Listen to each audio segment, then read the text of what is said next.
Yeah, this is a little different than the previous setup. We're all gonna have to cluster kind of down here. So go ahead and crowd in on me. That'll be great. Would you be willing to hold that? That would be wonderful. And I'm sorry I didn't have a chance to ask if you.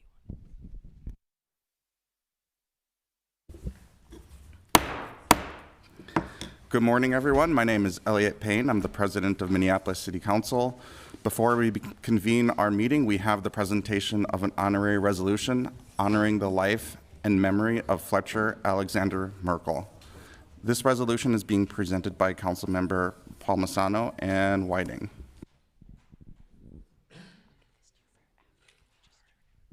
Good morning, everybody. We're back here in this new chamber, and we haven't done this yet, this cycle, this term for quite some time, actually.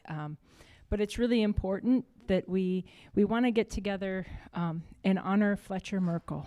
And we are so grateful to have his family here, to have people from Annunciation here with us today, to have the Minneapolis Police Department here with us. Healing is a journey, and yet every first with a loss like this, the sting will never go away. And I'm just going to say that out loud because I think that is what his family is feeling. But this is a resolution honoring the life and memory of Fletcher Alexander Merkel. And if it's all right with you, I'll plan to read it, and then I'll hand it off to Principal DeBoer to say a few words. All right.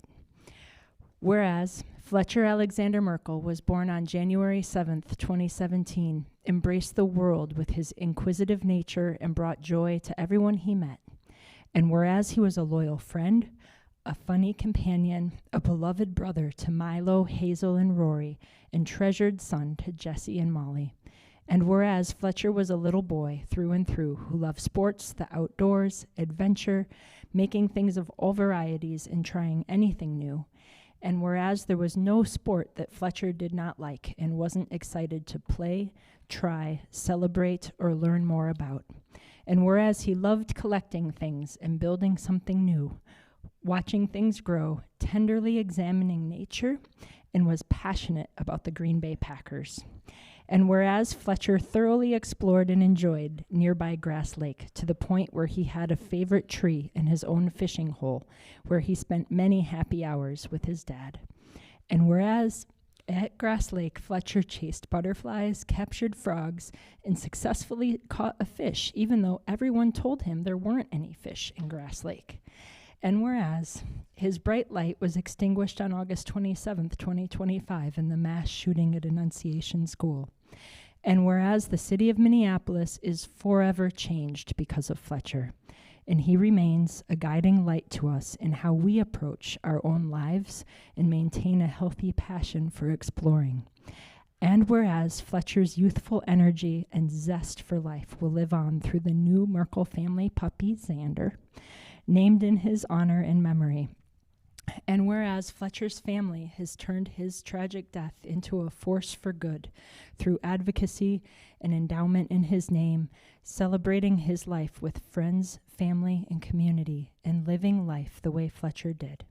Now therefore be it resolved that the mayor and city council do hereby honor and celebrate Fletcher Alexander Merkel, whose spirit, creativity, and love continue to impact everyone who knew him and many who never had the chance. Be it further resolved that the mayor and city council hereby extend our deepest condolences to Fletcher's family, friends, neighbors, and school community who continue to love him dearly and hold up his memory now and always. Thank you.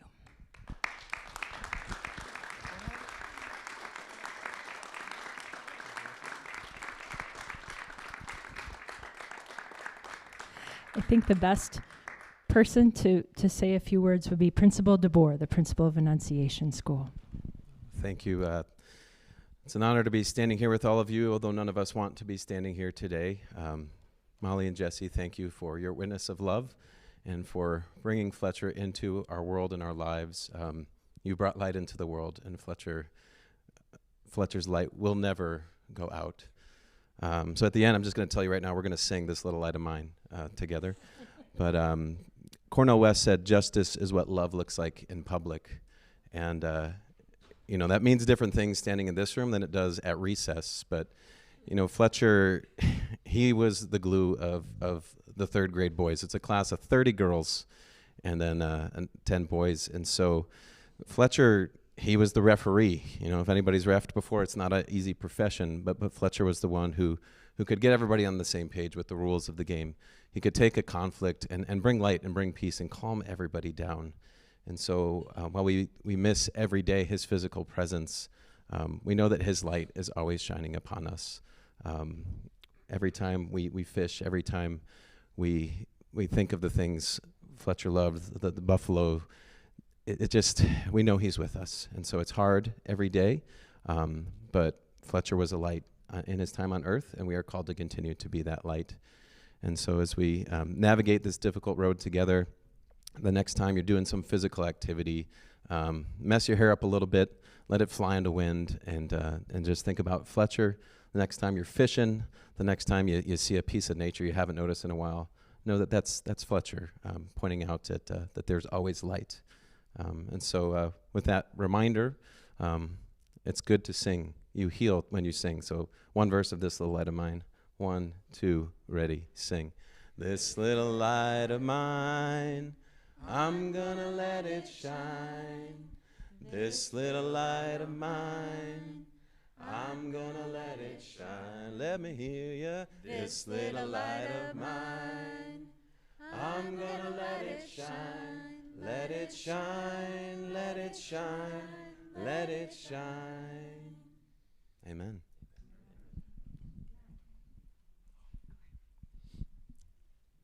I'm Sarah Slack. I was Fletcher's first grade teacher, and Molly asked if I had any words to share. And I haven't said much until today. Fletcher was pure love and joy and mischief and curiosity.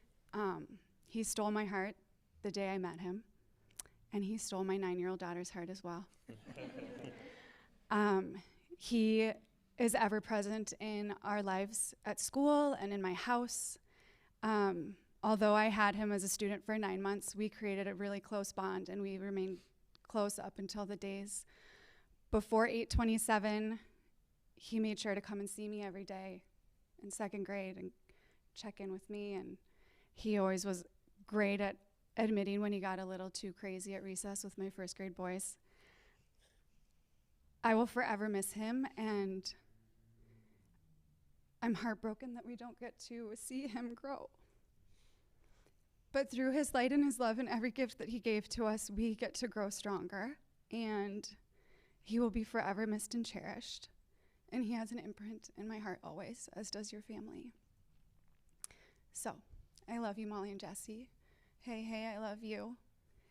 And Fletcher, you're always in my heart. Thank you. Did anybody else want to say a few words?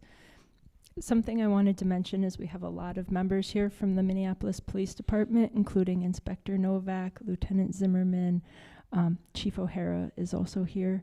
And I want to thank you for being with this family, being with Annunciation in their crisis time and their time of need, and in all of the pieces and parts that come after that. I know that they're extremely grateful for how you showed up that day and continue to show up whenever there is a need. So thank you from our hearts to yours.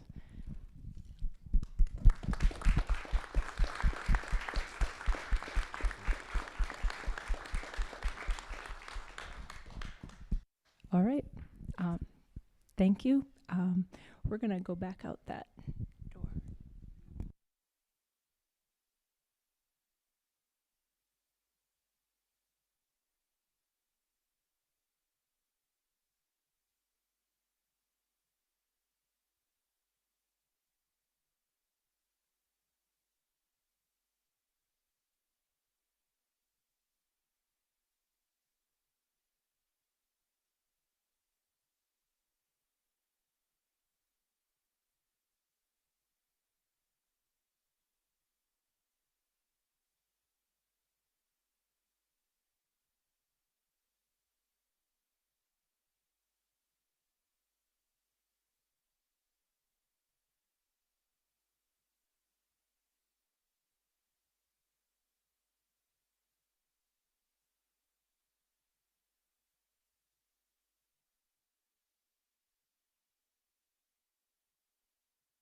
At this time, I'm going to call this regular meeting of the City Council for February 19th to order.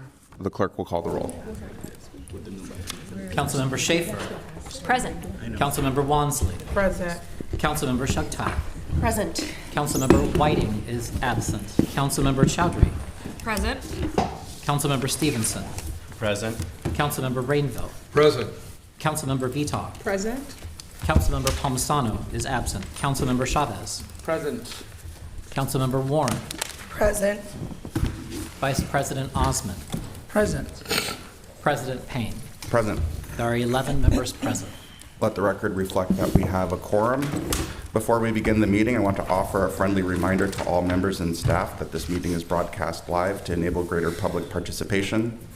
The broadcast includes real-time captioning as a further method to increase the accessibility of our proceedings to the community. Therefore, all speakers need to be mindful of the rate of their speech so that our captioners can fully capture and transcribe all comments for the broadcast. We ask all speakers to moderate the speed and clarity of their comments. With that, the agenda for today's meeting is before us. Are there any amendments?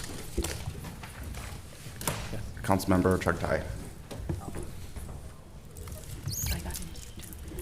Thank you, Mr. President. I would like to make a motion to amend the agenda to include under the order of new business consideration of a resolution accepting a donation from Partnership for Participatory International Policy for myself to attend a conference. I'll ask for a second. Second.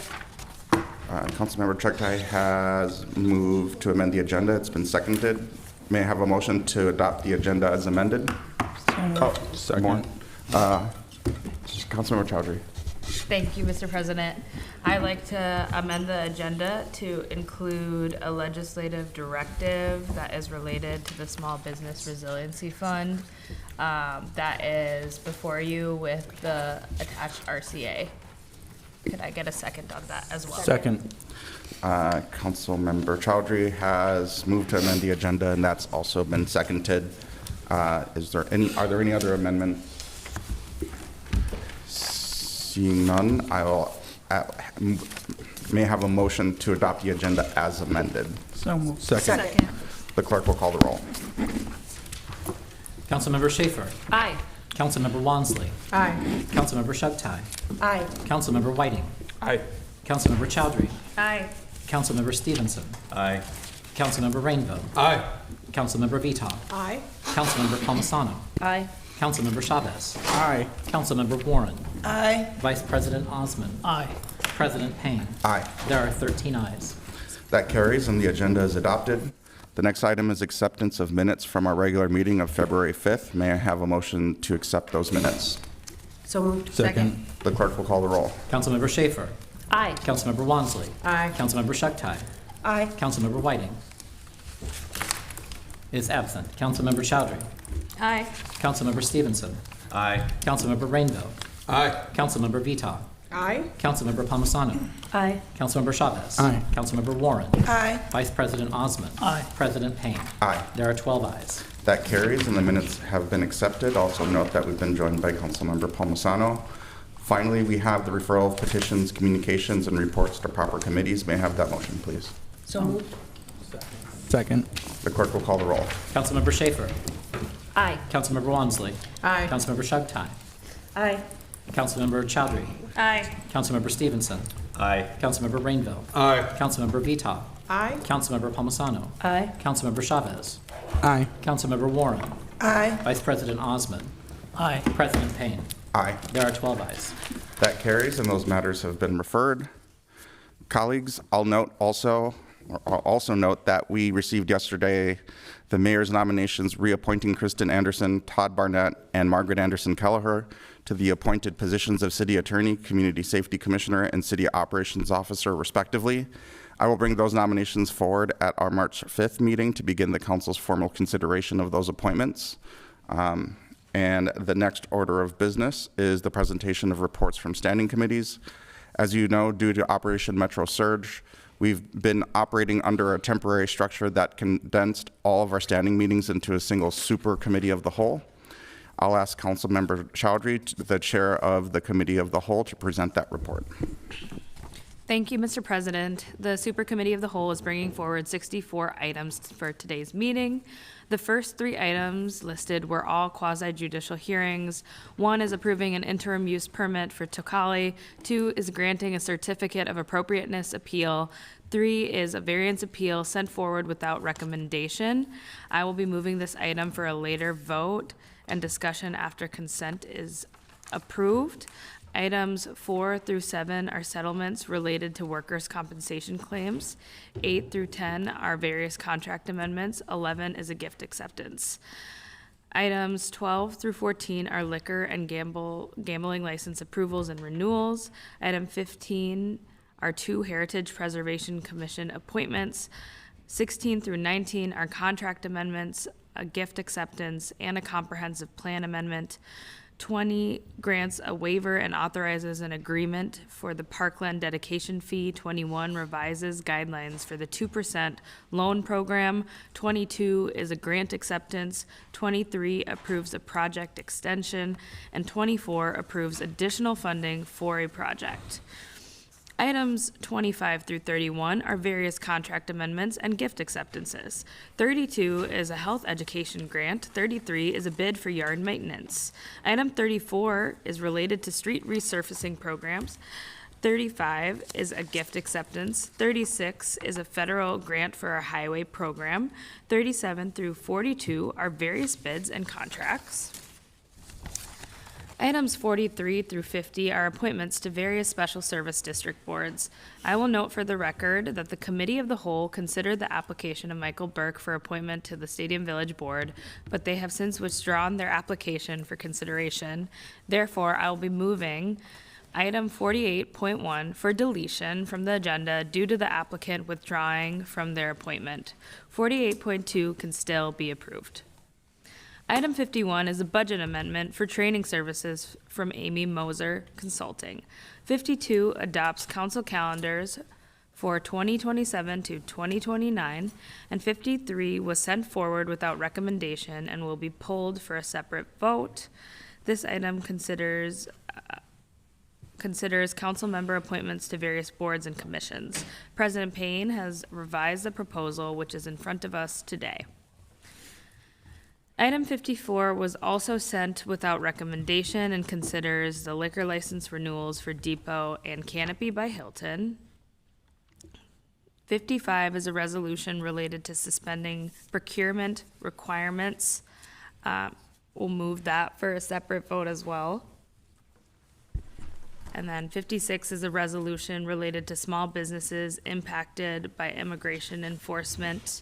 We can take that as a separate vote as well. Well, not the resolutions, my apologies. 56, 58 are resolutions calling on various levels of government to secure funding for small businesses impacted by enforcement, to repeal the Lake and Riley Act and oppose funding for immigration enforcement, and calling for a moratorium on gas, electric shutoff. I will also note for the record, by approving these resolutions, we're also authorizing our Intergovernmental Relations Department to transmit those resolutions to the proper government bodies and entities described in those resolutions. I'll note for item number 58, opposing immigration enforcement funding. I'm making a motion to move it with the amendment by Councilmember Whiting that's before us for approval.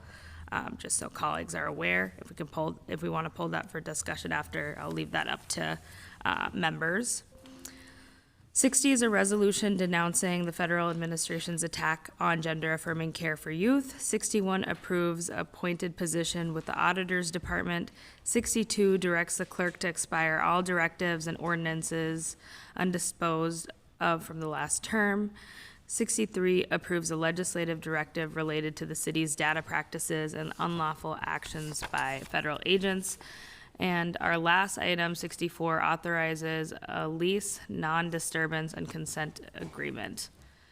Okay, with all of that, I will move the items I shared for approval, move the items that I have pulled for a separate vote, and move to delete 48 point 1 from the agenda. This is a very long agenda, members, so I'm going to rely on you to ensure that the items that you want to pull for discussion are pulled for discussion. Thank you, Mr. President. Councilmember Chowdhury has moved approval of the report minus items 3, 53, 54, 55, 57, including the deletion of item 48.1. Is there any discussion on the remainder of the items or any items that want to be pulled for a separate voter discussion? I'll call on Councilmember Schaefer. Thank you, President Payne. Just clarifying that 53 has discussion and a vote. We will take that item up separately. Thank you. Yep. Councilmember Wansley.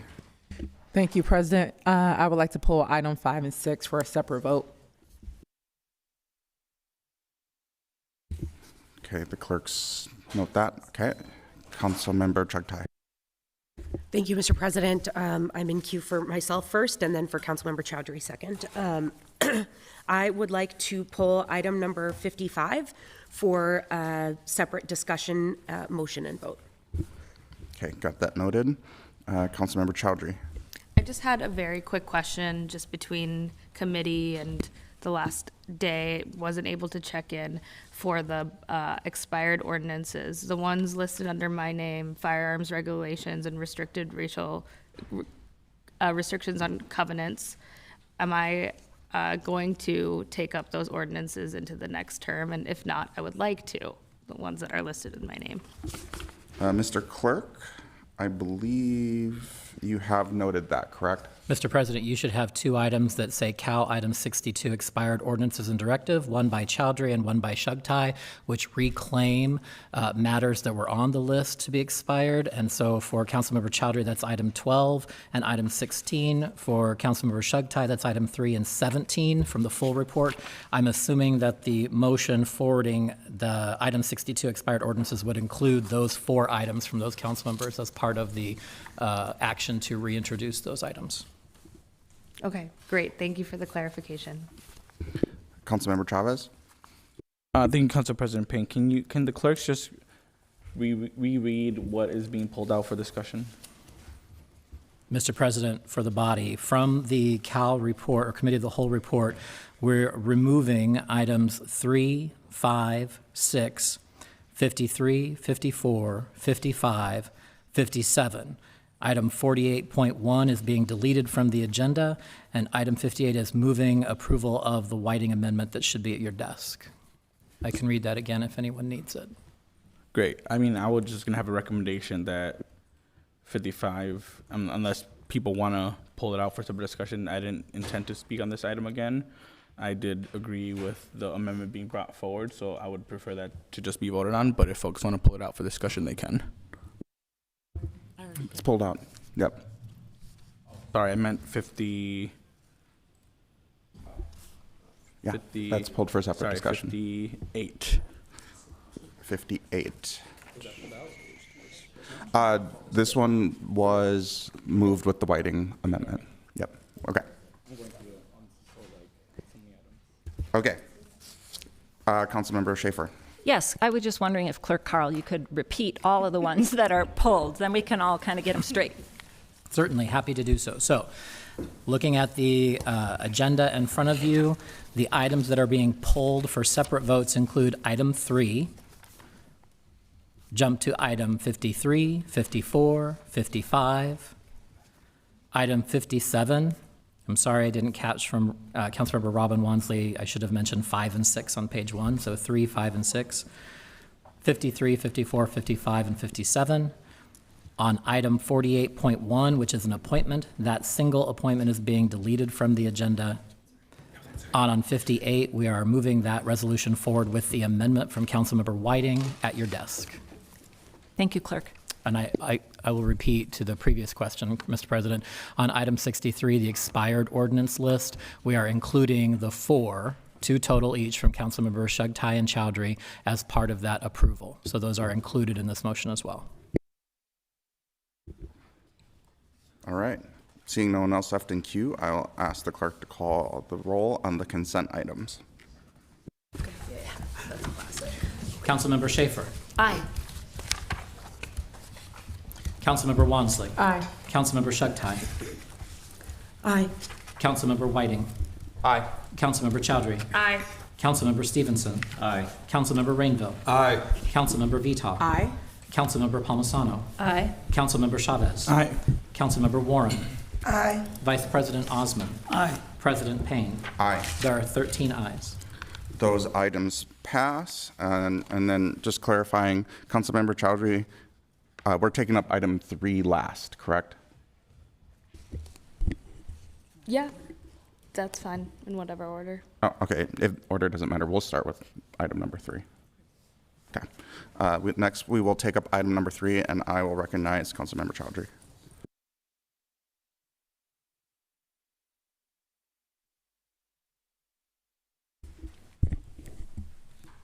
I think I'm gonna rely on Mr. a couple of my colleagues that are Mr. President, in queue. may I help a bit here?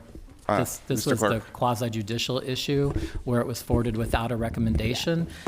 This had to do with fence heights, and I know that there are staff here in the chamber who might be able to address any questions or remaining issues that needed to be addressed. There might have been a motion. I don't have anything in front of me to move this forward, so it came forward without a recommendation and needs a motion either to grant the issue, the appeal, or to deny. Yes, and thank you, Clerk Carl. I think the expectation was for the members that wanted to create a motion at this point would work with our city staff and attorneys to see if there's something to bring forward. As I remember from Committee of the Whole, it was moved without recommendation. So I will get out of queue now and let my colleagues take the floor.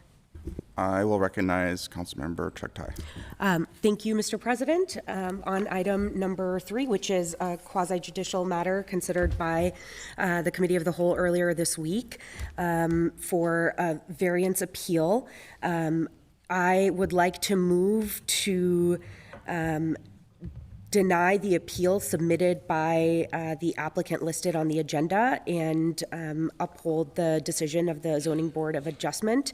And with that, I'll ask for a second. Councilmember Chugtai has moved a motion to deny the appeal. It's been seconded. Is there any discussion? Council President, if I may, if the motion could be amended to adopt the finding, the staff findings as well. The motion is to adopt the staff findings, yes. Thank you. Councilmember Palmisano. Thank you, Mr. Chair. I want to thank Mr. Hargarten, city staff, and all of you actually for a really good discussion about this at the Committee of the Whole. It is just a fence issue, but we took it up with fulsome, with all of ourselves and our thinking on Tuesday. I have appreciation and sympathy for the corner or double front yard properties with no backyards and how people get a semblance of privacy. Unfortunately, there's really nothing in this application that rises to the level of overriding the decision of the Zoning Board of Adjustments. There are just no legal findings that we have to vote to uphold the variance denial. We will have to vote, sorry. Let me start again. We don't have legal findings for the appeal. I will have to vote to uphold the variance denial. This all brings up a consideration that we need to keep working on. I have some other kinds of issues that have come up with properties in my ward in regard to fences that I'm discussing with zoning staff, and I promise to also get involved with this height issue as well. So thank you for the discussion on Tuesday. I think we're ready to move forward.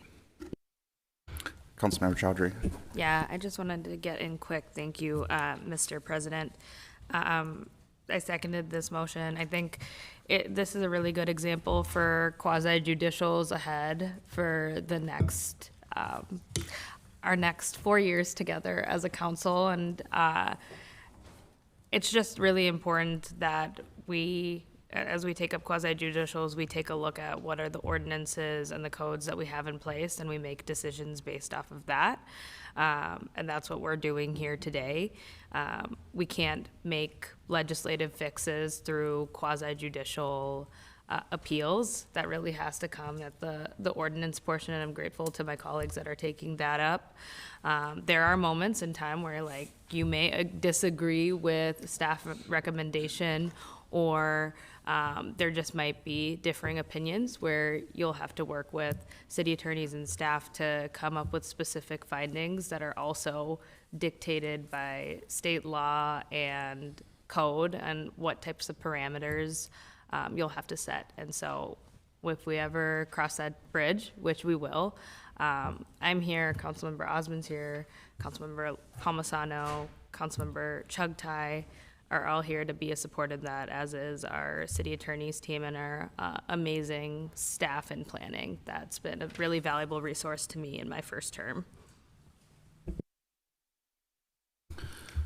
Seeing no one else left in queue on the motion to uphold the staff findings, I will ask the clerk to call the roll. Councilmember Schaefer. Yes, I'd like to clarify this is upholding the staff findings, not denying the appeal. Both. It's both. It's both matters. Okay. We're denying and adopting the findings from staff. Okay, thank you. Aye. Councilmember Wansley. Aye. Councilmember Chugtai. Aye. Councilmember Whiting. Aye. Councilmember Chowdhury. Aye. Councilmember Stevenson. Aye. Councilmember Rainville. Aye. Councilmember Vita. Aye. Councilmember Palmisano. Aye. Councilmember Chavez. Aye. Councilmember Warren. Aye. Vice President Osmond. Aye. President Payne. Aye. There are 13 ayes. That motion carries. Next, we will take up items 5. Mr. President? Yep. I'm sorry to interrupt. I made a mistake on the expired ordinance list. Councilmember Rainville had a few items from the list that he also wished to claim and reintroduce, and that wasn't included on the vote that we took on the entire consent agenda. I think the easiest way for me to address that is to say if there's no objection to the listed items from the report being reintroduced in this term, we can simply do that by unanimous consent. Yeah, without objection, seeing none. Thank you. I'm sorry, Councilmember Rainville. Thank you. Next, we will take up items 5 and 6 together. And seeing no one in queue, I will ask the clerk to call the roll on items number 5 and 6. Councilmember Schaefer. Aye. Councilmember Wansley. Aye. Councilmember Chugtai. Nay. Councilmember Whiting. Aye. Councilmember Chowdhury. Aye. Councilmember Stevenson. Nay. Councilmember Rainville. Aye. Councilmember Vita. Aye. Councilmember Palmisano. Aye. Councilmember Chavez. No. Councilmember Warren. Aye. Vice President Osmond. Aye. Councilmember Wansley. Nay. Thank you. President Payne. Aye. I have 9 ayes and 4 nays. Those items carry. Next, we will take up item number 53. And this is the appointments to outside boards. Is there any discussion on this item? President Payne, before there's discussion, just to clarify, there were several versions of this that flew around that I sent out, so I just want to clarify. At the desk, you should have a version in front of you, and it should say revised 2 at the top, highlighted in green. And so the version you have at your desk for item 53 on the Committee of the Whole agenda that says revised number 2 in green, dated February 19, 2026, is the version that Council President is putting in front of the body now. Councilmember Chowdhury. Mr. President, Councilmember Whiting and I, we share a lot of the work of the airport together. However, there's only one seat available, and so I want to give the honor of being on the airport working group to my new colleague. Thank you. And so we'd like to make that friendly amendment and change. Without objection, I think we can note that. Don't worry, I'll be on the meetings too.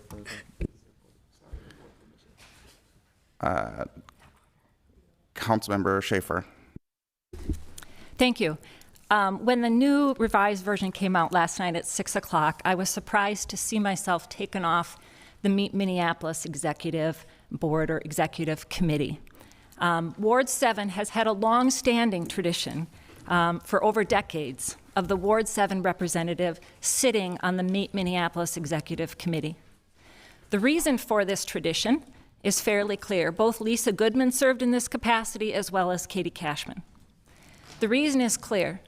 Many of the assets in my downtown representation are clearly affected by the work of the Executive Committee. This includes the Convention Center, this includes PV Plaza, this includes the Target Center, and Cowles Center most recently. So I was surprised to see this, glad that I noticed it so that I could bring it up today to my colleagues. For me to not be on this committee really diminishes my ability to represent my constituents. Because I am the leader of Ward 7 and I'm left off this committee, the ideas of my constituents will not be able to be brought forward to this decision-making body in a proper and immediate way. I appreciate being left on the Meet Minneapolis board, but that is more of a cursory, broader group where the decision-making happens at the Executive Committee. So I would like the input of Ward 7 to still be represented on that board. So I would appreciate that my colleagues would consider a motion or amendment to replace myself, Councilmember Schaefer, the representative for Ward 7 and the majority of the downtown corridor, for the Meet Minneapolis Executive Board in place of Councilmember Wansley. Can I have a second? Second. Councilmember Wansley, are you amenable to that? No. Okay, we have a motion in front of us with a second. Mr. Clerk, the proper motion? All right, I see a few people in queue right now, but on this motion, is there any discussion? Councilmember Wansley.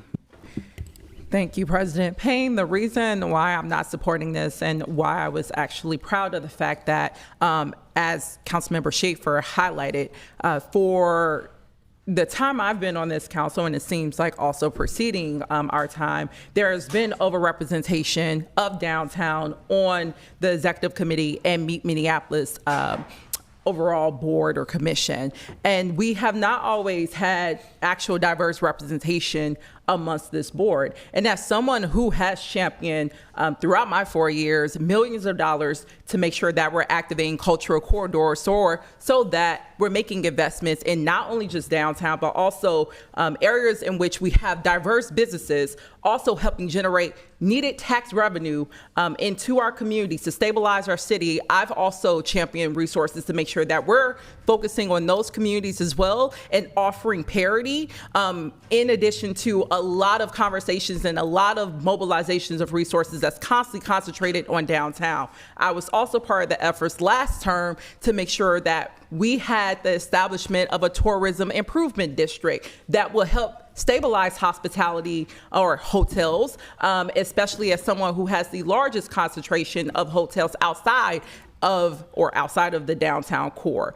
So as someone who's also spent a great deal of their time on council making sure that we protect commercial interests, especially those that are located in some of our most diverse and culturally rich corners of our city, I think it's important that we also have those voices and that representation be reflected in spaces like Meet Minneapolis that shapes a lot of our conversations and shapes a lot of how we approach resource allocation in terms of, again, how are we stabilizing the city's overall finances, but making sure that, once again, which has been the precedent with this, not having overrepresentation of downtown. Downtown is not the only aspect or engine of our local economy. And we're having that discussion even more so now in light of how we're going to approach recovery efforts in an equitable way coming out of Occupation Metro Surge. Those conversations are going to need to be further intensified as we approach recovery actions and efforts. And as someone who's also over the past 2 weeks have supported my colleagues to bring recovery efforts in the form of rental assistance of small business recovery, it makes sense to also have that leadership reflected in this space. So my track record has shown that my ward also, along with the wards that do not live in downtown, deserve representation and to be reflected in these spaces where key decisions are being made about how tax revenue or how our city's economic engine is going to be maintained and preserved and expanded. So I absolutely feel justified and credible, and again, my work speaks for itself of why I'm deserving to also be on this board and have leadership reflected in this space. Councilmember Palmisano. Mr. President, I just need to point out how information flows around here. Council President, you have yet to speak with me, or it turns out many of us, about any of these appointments. You have all of these leaders at your disposal, and yet we've had zero conversation about it. Many of us have been removed, in my case, from one appointment, and that's fine. But if other council members are particularly interested in a position, that's great. I am here to be a team player, but discussion by you or one of your leaders was absolutely warranted as to how we sort all of these out. Absent that, this document is nothing to be proud of. It is a continuation of the committee structure and the leadership structure that you have put in place, which overemphasizes only 7 members of this body and literally blocks out other parts of our city from having a balance of participation. Vice President Osman. Thank you. I think I do have a few questions. First of all, the main work for Meet Minneapolis is to attract people to our city, to spend their money here. And as I appreciate Councilmember Schaefer, Ward 7 has always been a member of that, and a member of that, especially the former council members.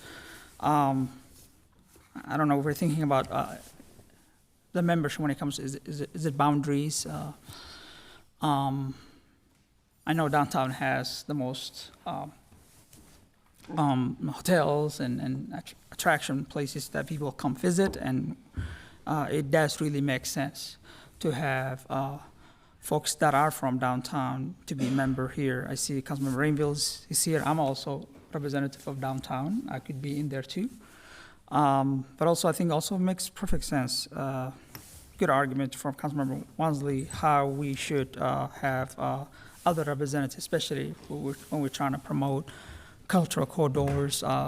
See the Riverside is just across the street from, across the convention center. The U.S. Bank Stadium, and that is a place that definitely need people to experience a different vibe of the city and visit. So it really does make sense having someone from cultural corridor to be part of it. I say Council President Payne is also part of it. So in my opinion, I think it could go both ways, but we'll see what argument or cases we make during this conversation. But I'm here to listen, and based on that, I will vote on who I think should be the right fit. Thank you. Councilmember Chowdhury. Yeah, thank you, President Payne. I think we've all been through a lot the last couple of months. I don't think outside appointments were really top of mind, and I just want to give some grace to our leadership too. You've had to lead through a horrific time in our city, and I think communication within this body can certainly be improved, but I know Council President has been out there on the streets every single day.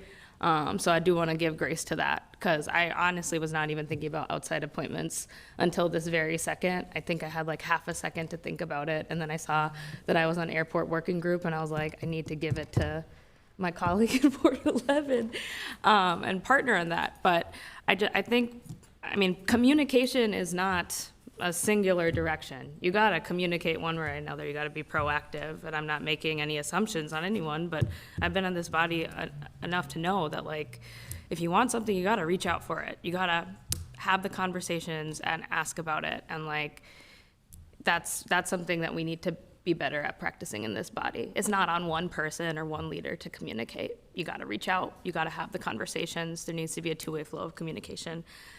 With that, this is called Meet Minneapolis. As far as I'm concerned, Minneapolis is not just downtown. right? We put millions and millions and millions and millions of dollars, a huge, large contract to Minneapolis to promote our city. I think it makes sense for us to have council members, especially on this executive committee, to be able to make decisions about the direction of those millions of dollars in the promotion of our city and offer perspective. I didn't put myself up to the table to run for this right now, but I very well could be a very good candidate for the executive committee, as could anyone else. And I don't think being in downtown is a qualifier. I think it's important to have a downtown seat, and that's why I'm happy to see that Councilmember Rainville's there, but I don't think any ward is entitled to this one way or another. It's called Meet Minneapolis, not Meet Downtown. And I just want to make that clear, and now is our opportunity to have a conversation about all of these appointments, and I'm listening just like Council Vice President Osmond. It sounds like there's 2 members who are vying for this, so may the best woman win. Councilmember Vita.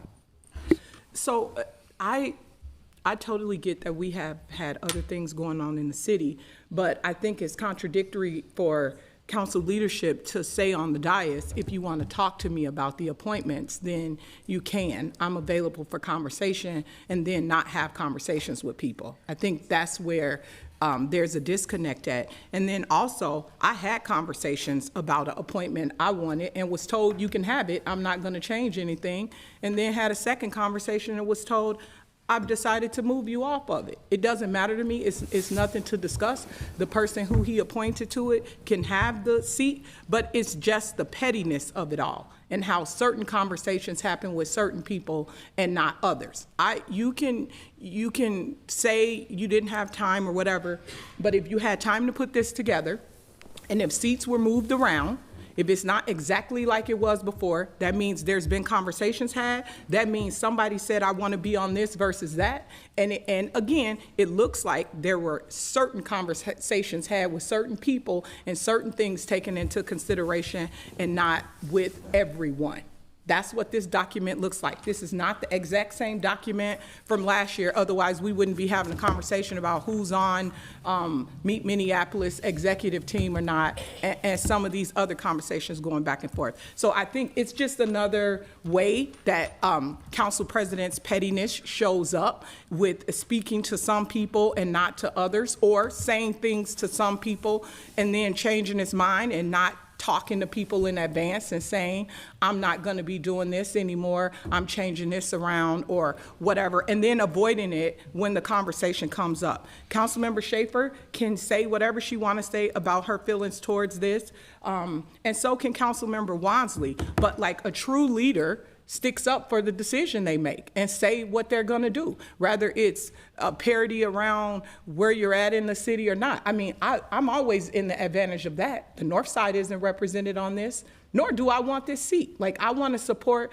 Schaefer in having this seat because she feels like it's a tradition that she wasn't talked to in advance about being broken. But if we want to talk about boards and commissions and all of these things, and parity matters from what direction you're in or not, then Councilmember Warren and I should be on everything. It should be split for the North Side. We should be on every single board and commission, split down the middle so that there's parity to the city. Or we could take our North of Hennepin fellow over here, Councilmember Rainville, too. He could be on those with us. But I'm saying that's not a legitimate reason just to say, like, where you are is the parity of these boards and commissions, because it's just not truthful. It's not right. It really is about what our experience is. I've had extensive conversations with Councilmember Warren about this. She's been stressed over, what do these boards and commissions really look like? How does this look for me as a North Side council member? What should I be on? What matters to the North Side? Those are conversations that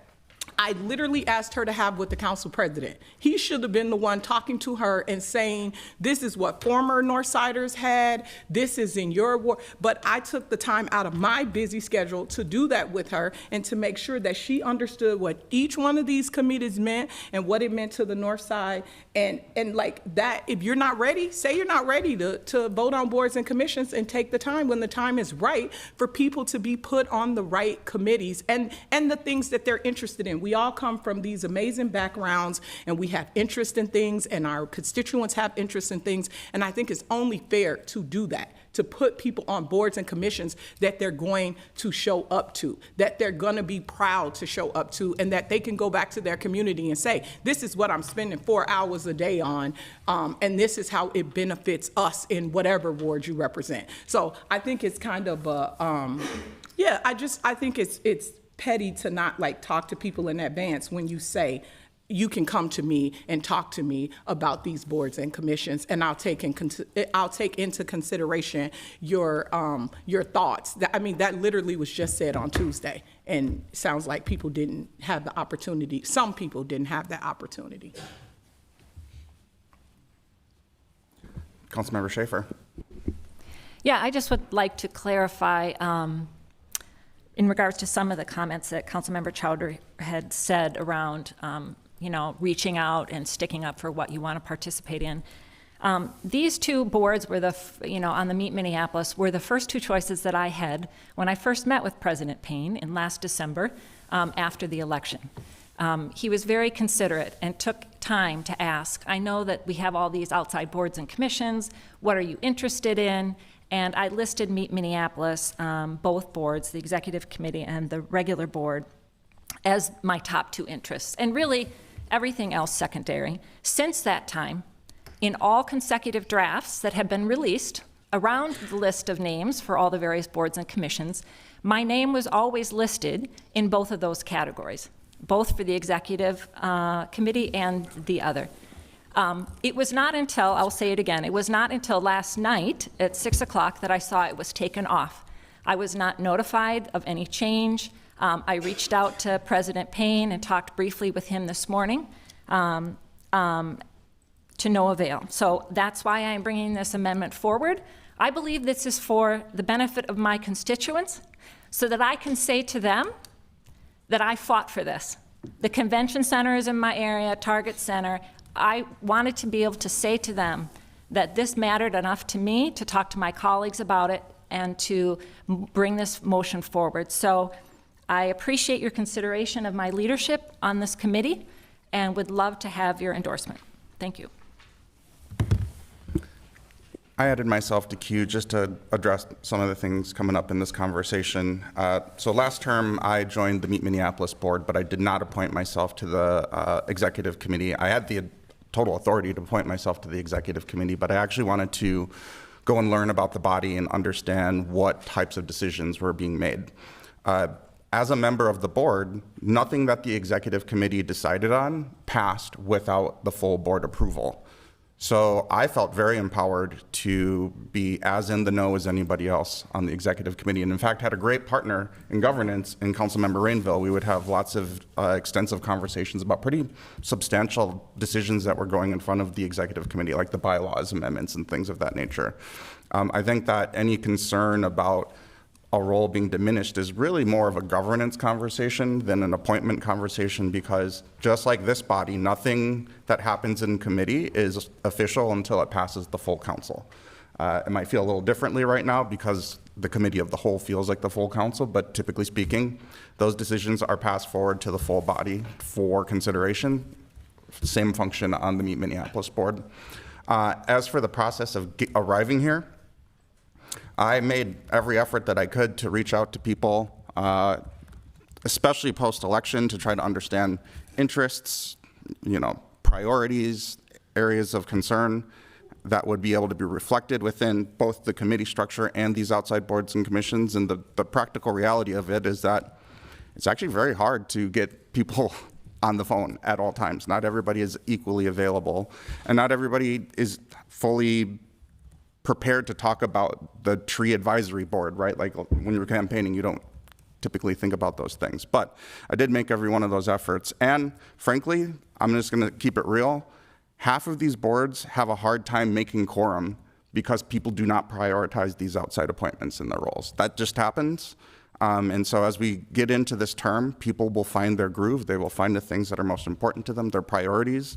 And the practical reality is that there's actually more work to do than there is our time. And so that's just part of the practical reality of this. And my role is to balance a lot of members' competing priorities. And oftentimes those priorities are in conflict with each other. So This is always a bit of a compromise to get to a place, and I support Councilmember Wansley bringing a new perspective to the executive committee after spending 2 years as a member of the board. I saw the value of more citywide representation on Meet Minneapolis and the decision-making that happens there, and I'll be supporting Councilmember Wansley, so I won't be supporting this amendment, but we have a few more folks left in queue. I'll recognize Councilmember Palmisano. Council President, yes, indeed. You have appointed yourself to a great many things on this body, and I don't see these choices as being magnanimous in any way. I simply need to point out that Meet Minneapolis does a lot of things, but it is the sales and marketing entity for the convention center. That is uniquely Ward 7. The convention center and its surroundings are uniquely, entirely in Ward 7. Councilmember Chavez. Thank you, Council President Payne. I just want to, in case the public is confused, Councilmember Schaefer will still be a part of Meet Minneapolis. The discussion is about the executive board. So I just want to be clear, downtown will be represented in Minneapolis. We have Councilmember Rainville, we have Councilmember Schaefer represented in Meet Minneapolis. That is an appointment we are making as well. And then the discussion here is about the Meet Minneapolis Executive Committee. You know, the reality is that Meet Minneapolis isn't just downtown. We need to make sure that there's a reflection across the city. I will be supporting the appointment of Councilmember Wansley here. I think the reality is that there is a lot of hotels in Ward 2. That discussion is very prevalent in Meet Minneapolis about the recovery, about the way hotels are done in the city of Minneapolis. But I just want to be very clear, Councilmember Schaefer will still be in Meet Minneapolis. Vice President Osmond. Everyone take their name off there. Yeah, I think it's a tough one. I do recall having a conversation with Councilmember Schaefer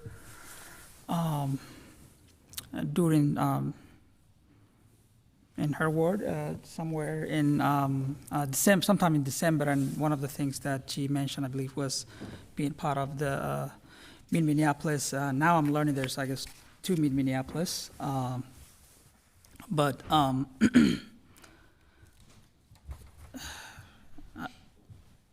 I think that just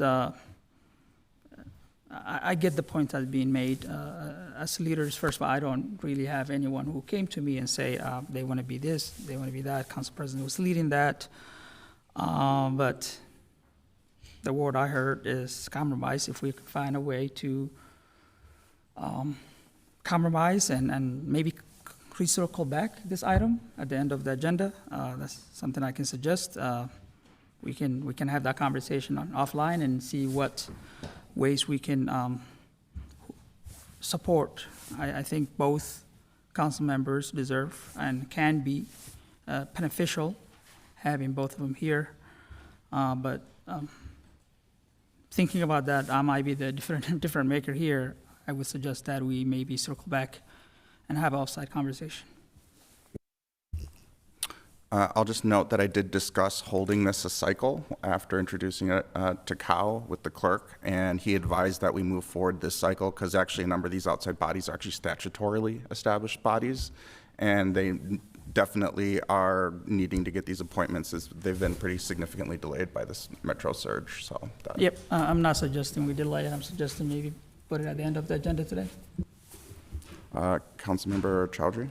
I was just gonna say, if Councilmember Osmond is making a motion to table this, I would support that. I think we have a lot of business to get to and through, and I'm happy to continue this conversation, but I would prefer it at the end of the agenda. So I would make that motion if there's a proper motion to be made to table this until the end of the agenda. I mean, without objection, we can certainly take this up at the end of the agenda. Is there any objection to that? Seeing no objection, let's move on to item number 54.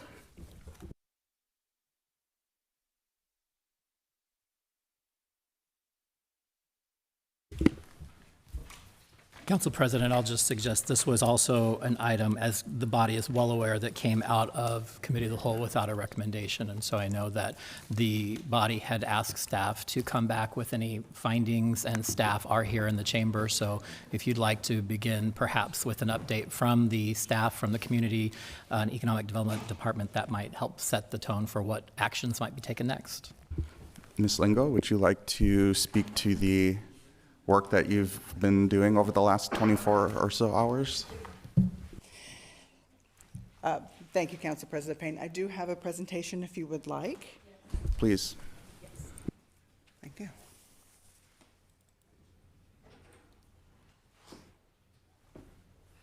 Are you ready, please?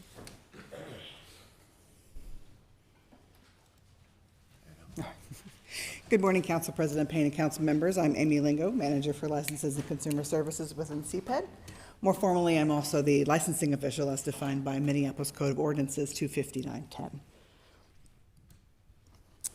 I'm here to review the investigation process for the on-sale liquor licenses for the Canopy by Hilton Minneapolis Mill District and the Depot Minneapolis, a Renaissance hotel. The standard renewal process for all licenses includes a general review of concerns as well as paperwork required per Minneapolis ordinances and relevant state statutes. For the benefit of new council members, I've broken down the information on specifics. I will not go over that in detail now, but it's on this record for you. I also do have a liquor license presentation that I can send out to anyone who needs to know more information about how those work. For the extended investigation process, my team and I began the extended investigation review process on January 28th, 2026, as soon as the conversation began about pulling these items from the consent agenda. So we did not do this within 48 hours. As soon as that conversation started, we began the deeper dives. The final 2 days of this week were spent compiling those results, as well as reviewing the public testimony from Tuesday. This process entailed reviewing and analyzing 311 history, reviewing and reaching out to the other Minneapolis city departments, reviewing the security plans, reviewing the public comments. All of these impacted licenses are on-sale liquor licenses, so that is the lens and the code with which we reviewed all of these conversations. We'll start off with the Canopy by Hilton Minneapolis Mill District. Just a brief summary. They paid their renewal on December 16th, 2025. It was certified to the state December 23rd. There is no business licensing code enforcement history for this establishment. They did pass their youth alcohol compliance check in November 25. There are no outstanding or recent code enforcement cases for any other division as well. There are also no civil rights labor standards history concerns. The Depot Minneapolis, a Renaissance hotel, paid their renewal November 24th, 25. They were certified November 25th, 2025.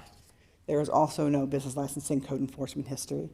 They did have a failure for the youth alcohol compliance check in February 25, and then they passed their recheck March 2025.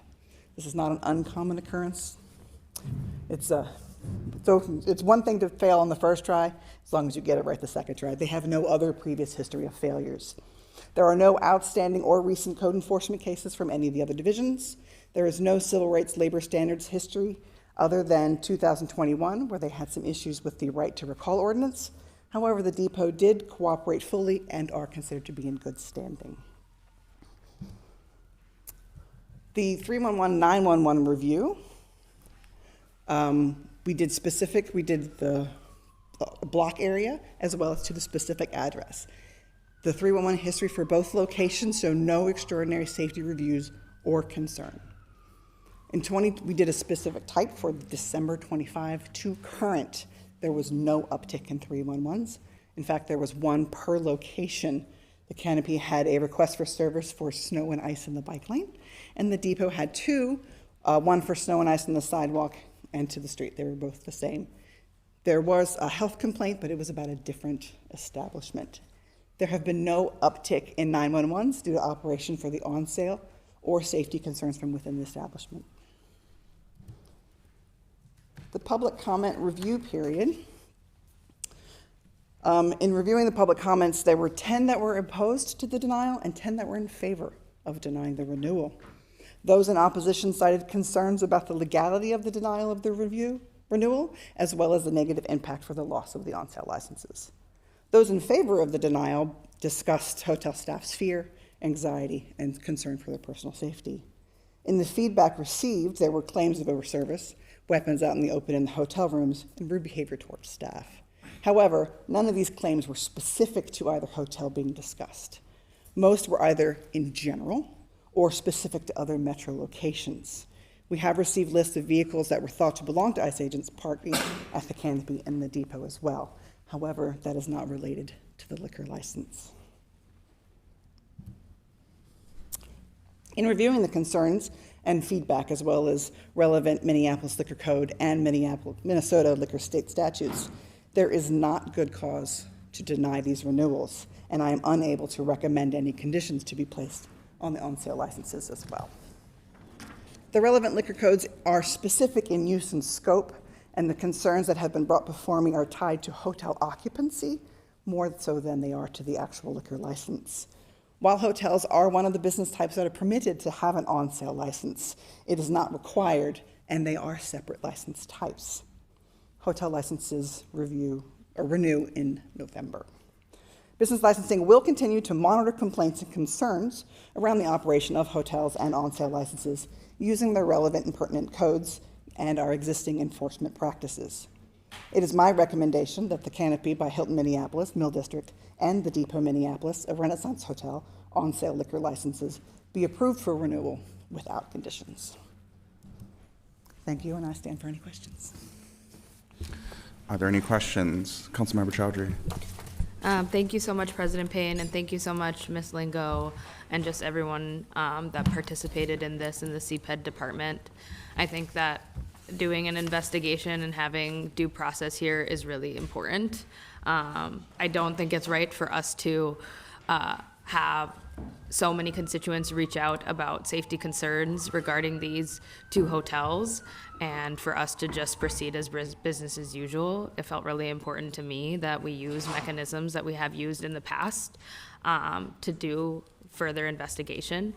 A question that I do have, based off of the testimony that we received 2 days ago, is there were workers that testified on behalf of other workers that were too afraid to come and testify because, yeah, you could lose your job for speaking out.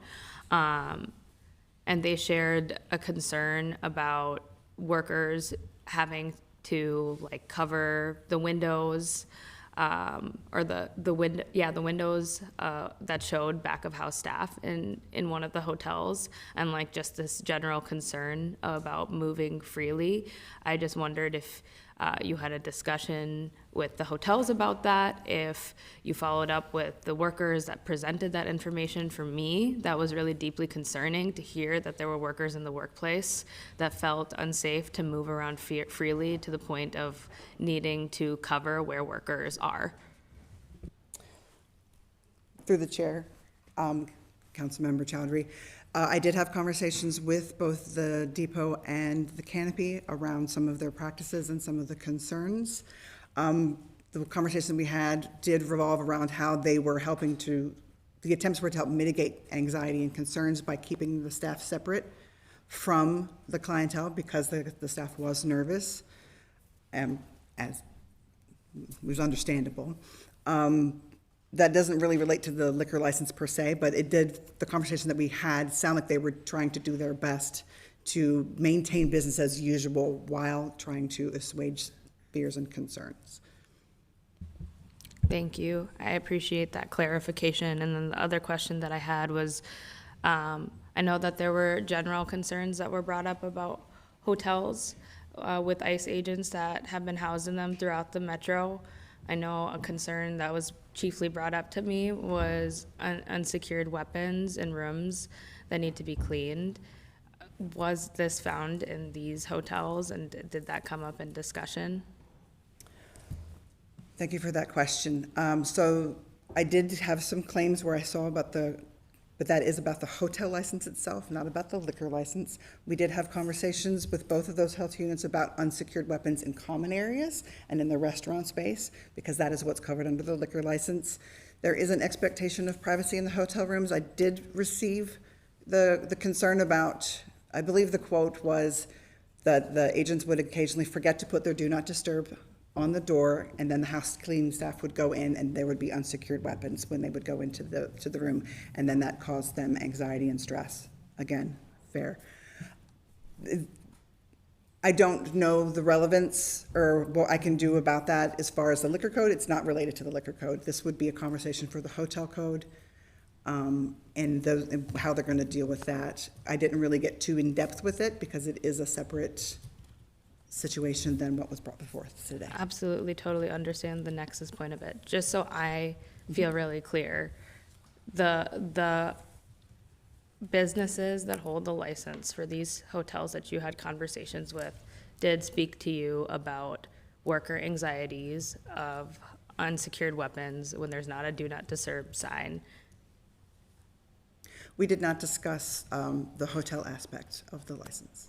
So we did not discuss whether weapons were out in the rooms that the staff was going in without the do not disturb signs. Okay. Because I was addressing the liquor license. Right, but there was, I'm trying to I understand. had a comment from a third party speaking on behalf of someone else about that. That is correct. Okay. But that was not brought up in the conversation because that is related to hotel occupancy, not related to the liquor license. Okay, so then there wasn't a conversation had about weapons on the premises with hotels. Right, we discussed weapons in the common area, unsecured weapons in the common area and in the restaurant space, not the hotel rooms themselves. Okay, but there were conversations in the common area. Yes.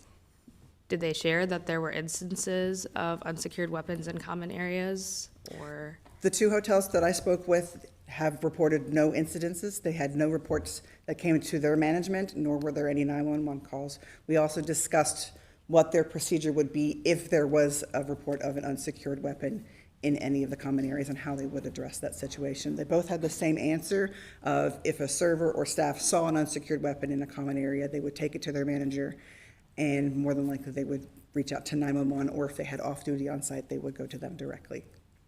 But there were no complaints or logged in about unsecured weapons in either of these locations. Yes, okay, well, thank you so much. I'll just finish making my comments then.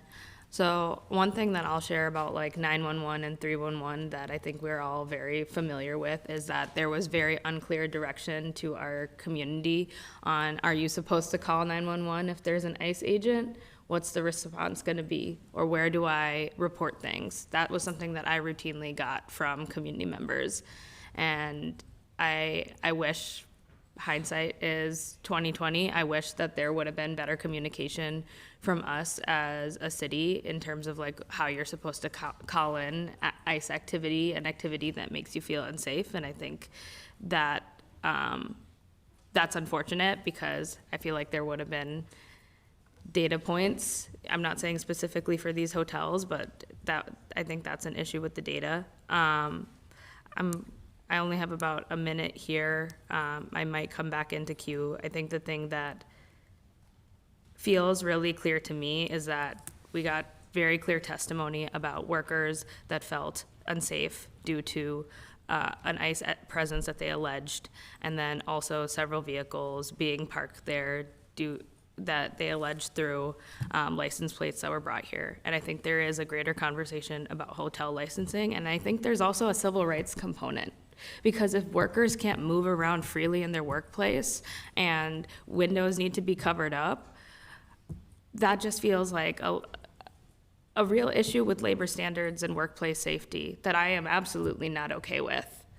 And I also think workers hearing our conversations right now are saying they're having to take great risk, testify through others. They're afraid to come out and say themselves what they're seeing. I just want to say to them, I hear you, I understand your fears, and I will come back into comment if I see necessary, but thank you again for the presentation. There is no one else left in queue. We will need a motion. Vice President Osmond.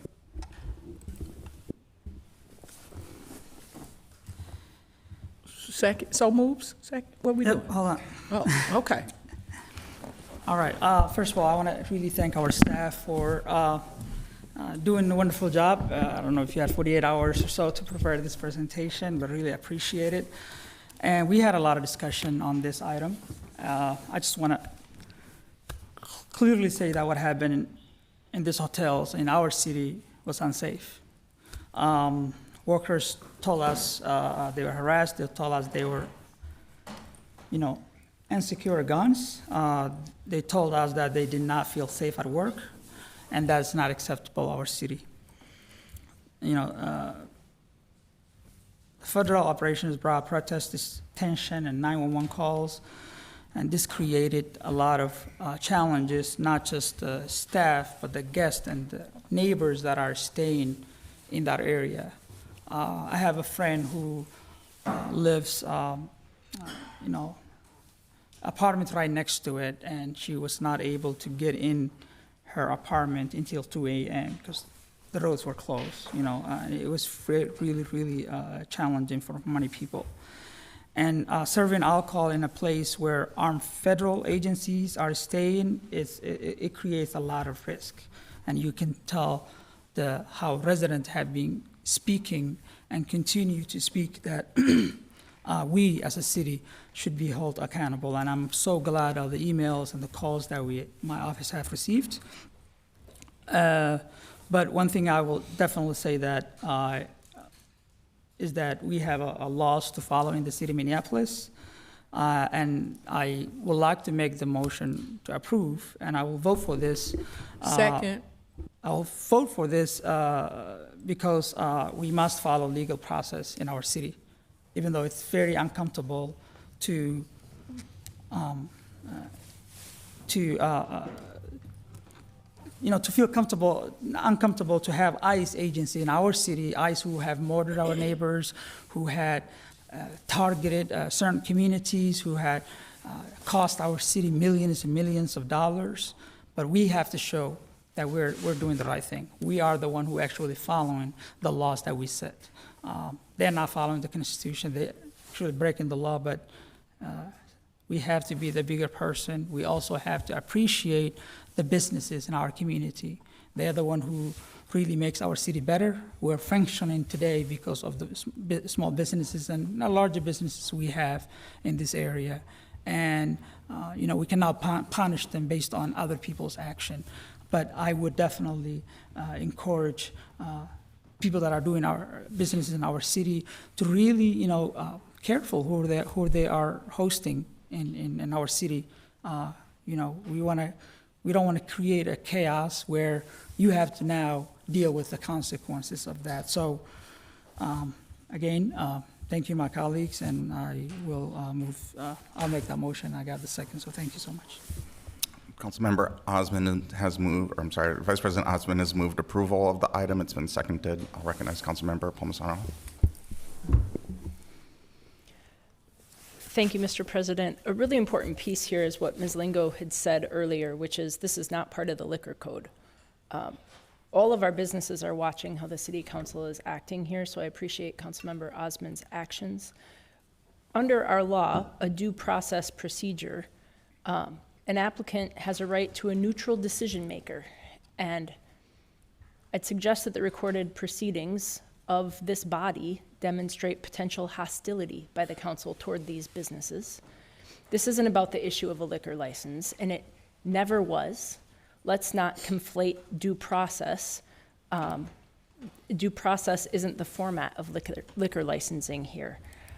When we have safety issues and concerns in our hotels, our highly capable Reg Services staff investigates. I've been along for routine check-ins with our Reg Services staff when I was working on changes to operating standards for adult entertainment back in the day. But there are some very serious allegations that I've heard over the past 2 weeks. Those specific instances should be investigated. And if there is merit to those that were brought forward, we should work on that and bring them forward to the operating conditions of a hotel license. Absent that, Again, this was never about a liquor license. I would much rather talk about our efforts to spur economic activity in our downtown core and beyond, and not hamper it. Thank you. Councilmember Wansley. Thank you, President Payne. First, I just want to say that while experiencing an occupation and seeing businesses who are allegedly allowing ICE agents that have wreaked havoc in our communities to potentially stay there, and for workers and for residents to be concerned about that, those concerns are justified. I believe Councilmember Chowdhury amplified that, and it is incumbent upon us to do our due diligence and figure out what are the ways in which we can responsibly make sure that we're keeping our residents safe and keeping the welfare of or well-being of even the customers that are patronizing those businesses or are visiting our communities, how to make sure that they are protected as best as we can offer them while ICE agents are in their vicinity. And it would have been negligent on us to just rubber stamp liquor licenses without examining what ways in which we could potentially pursue conditions in light of hearing the justifiable concerns from our residents. And the idea that some people felt comfortable proceeding with just rubber stamping, that actually sends a more dangerous signal to the Trump administration around, well, Minneapolis is already ready to just go back to business as usual, and businesses are fine with giving housing, giving shelter to the very domestic terrorists who have brought harm to our communities, trauma, have brought a $200 million plus deficit to our finances. And that is unacceptable. And I'm grateful that there is a number of us who said, no, we do not want to rubber stamp. We don't want to just proceed with business as usual. We want to use our authority and figure out the ways in which we can make sure accountability is held in this moment. And I did have a follow-up question for Ms. Amy Lingo here. Then some of the things that you raised, you repeatedly highlighted, while there might not be related to the liquor licenses themselves, you did mention something around the overall hotel licenses. So I want a clarification on that. Essentially, is there a separate license then that hotels have to seek separate from liquor licenses to be in operation? Ms. Lingo. Through the chair, Councilmember Wansley, that is correct. There is a hotel license that is required to enable for people to stay in establishments temporarily.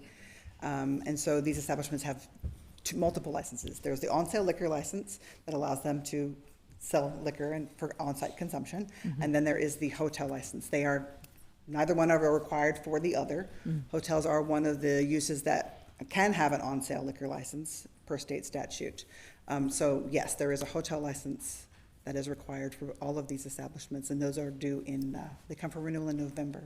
In November of this year. So they're also up for annual review. Every license is annually reviewed.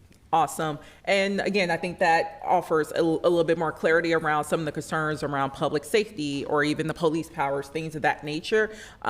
Thinking of worker welfare, that might be, again, for some of our colleagues to look at, that particular pathway to figure out, again, how to make sure that the things that we heard from our residents are not repeated and that the workers are not having to fear coming into their places of employment and not feeling safe. And if they are of, immigrant background or status, not worrying, okay, if an ICE agent is here, what does that mean for my safety? So I thank you for offering that clarity. I just wanted to make sure I heard that correctly. So I just want to say thank you, Councilmember Chowdhury, also Councilmember Chugtai, for, again, pushing this body to use the fullest extent of our authority to make sure that players who are complicit, be it intentionally or unintentionally, are put on notice around that complicity and the effects of that.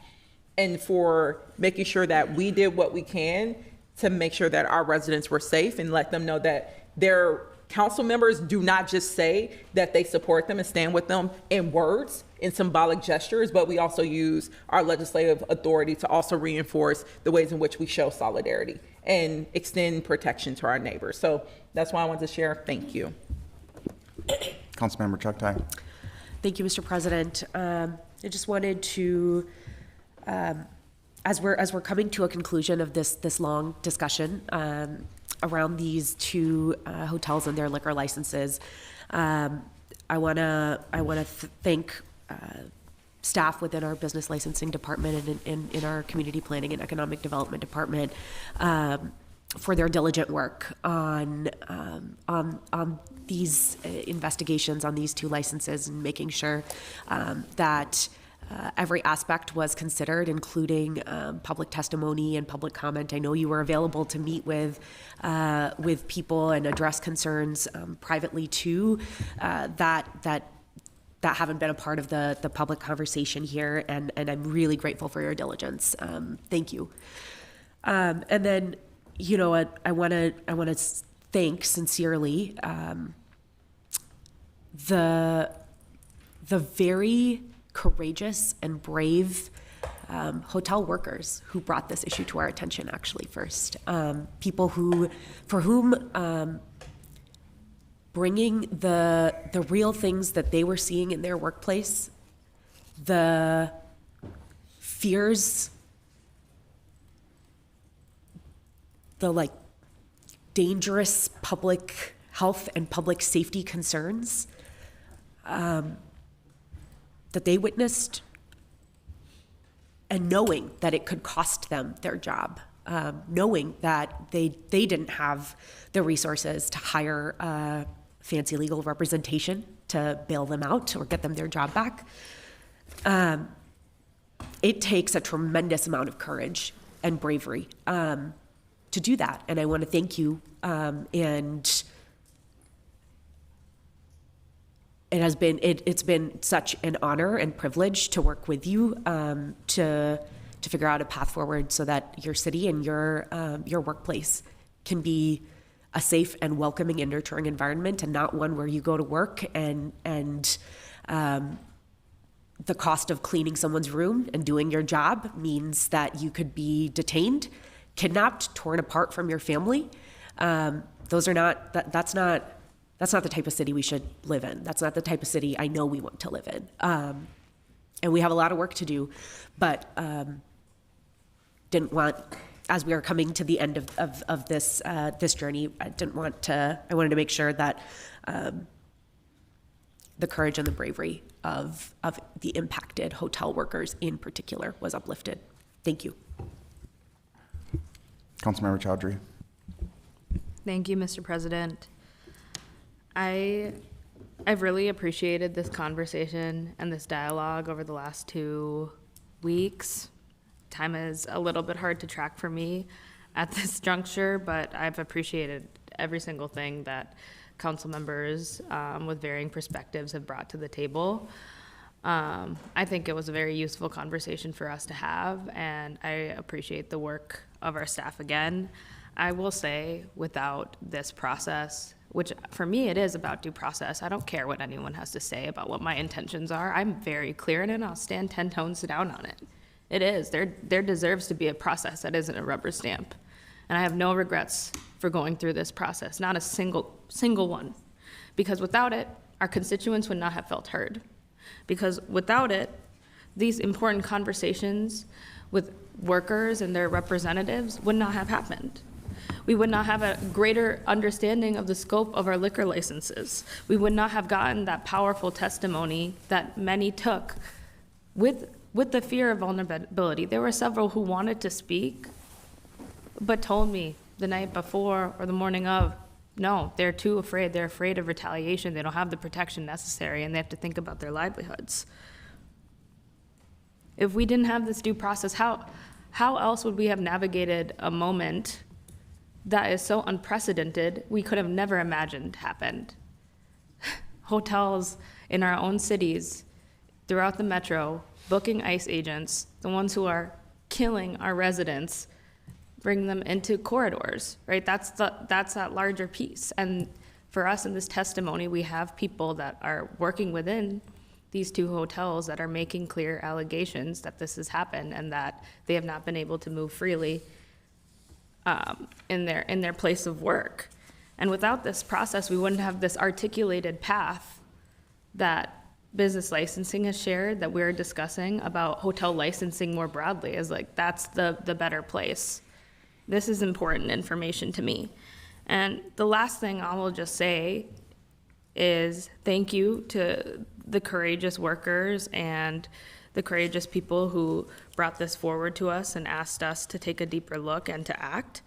ICE agents, CBP agents are not protected class. That's come up several times about discrimination just broadly. They're not a protected class. And this idea that somehow we're going through a process is the reason, the nexus of costing hotels their bottom line, to me is entirely preposterous, because the consumers are making the decisions based off of what they're hearing and seeing. What we're doing is going through this process. And I think hotels, whether they have housed ICE agents or not, they have an enormous amount of power and privilege, especially if they're a franchisee of Marriott and Hilton, to join the workers across this nation and advocate and say, no, change your policy. This is impacting our business. This is impacting our workers. And we do not want to see this happen again. If these business interests lined up with the workers right now that are lobbying in Washington, D.C. to change the way in which these large corporations act, that could make a huge difference. This is our moment to make that change. And I would love to see that coalition form. Thank you again to my colleagues, and thank you again to staff. Councilmember Rainville. Thank you. And I really want to thank you, Director Lingo, for this extra work and the great information you brought back. I know that there's a lot of other staff that helped do this, so please pass on my thanks. Clearly, we do not have a legal basis to deny this license. And clearly, we all want ICE out of here. In fact, I want to give Councilman Whiting credit for this resolution that you helped manage all of us with. And I predict a 13-0 vote on that, because we're unanimous on that. We want ICE out of here. We want this occupation to end. And that's why we just have to keep our oath of office, which is to abide by the law. The law says that we should approve these liquor licenses and continue to support the business community. We're going to have many conversations in the next month about how we bring back our businesses, whether it's the cultural corridors or downtown. And this will be a great start to show that we do support business, even though we disagree over the customers that they have in there. So thank you. I'll be voting for this today. And I also want to compliment both hotels. I spent a lot of time over there, starting with the damage that was done by the protesters. And I've observed how well they treat their staff and how kind they are to their staff. And that really impressed upon me that both the Depot and Canopies care very much for their staff. So I want to give a shout out to both those hotels and the way they treat their employees. Councilmember Whiting. Thank you, Council President Payne. I just wanted to note quickly, as it sounds like we are concluding on this process, and I appreciate my council colleague, Council Member Wansley, speaking to that we do have a responsibility, not to rubber stamp this process, that we do have a responsibility to be creative in this work. And that's why I was someone at the previous junction that voted to have this due process and this delay.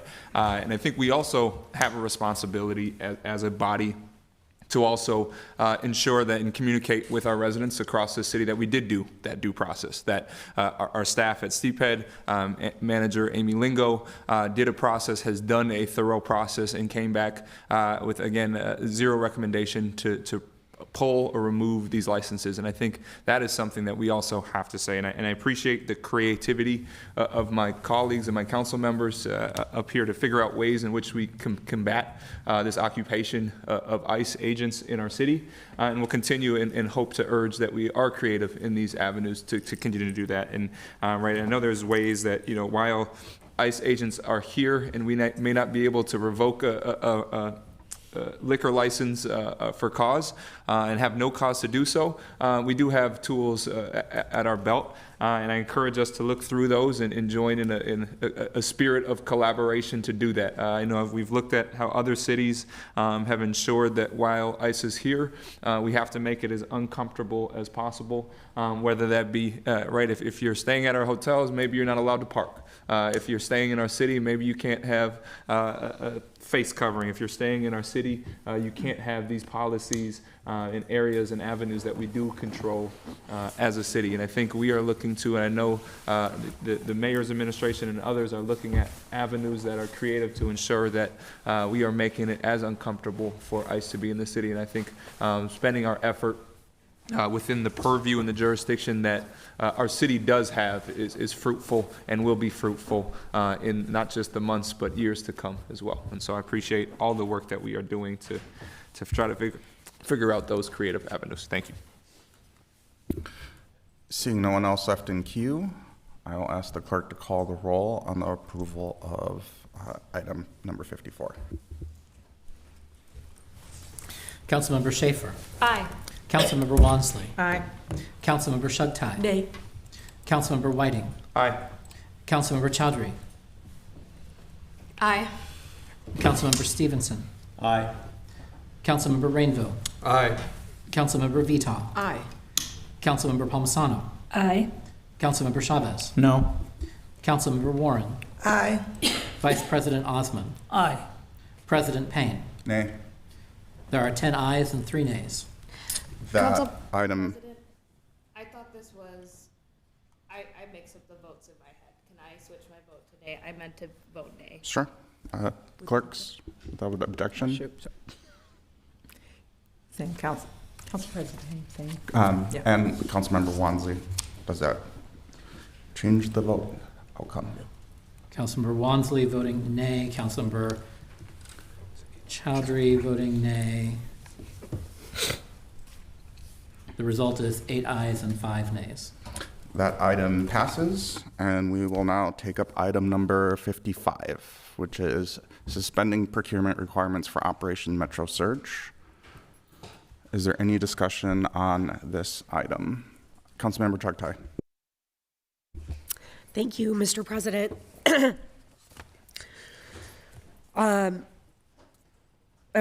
I'd start by first thanking staff in our emergency management department, in particular Director Rachel Sayre, who has been managing this ongoing crisis for weeks, months now.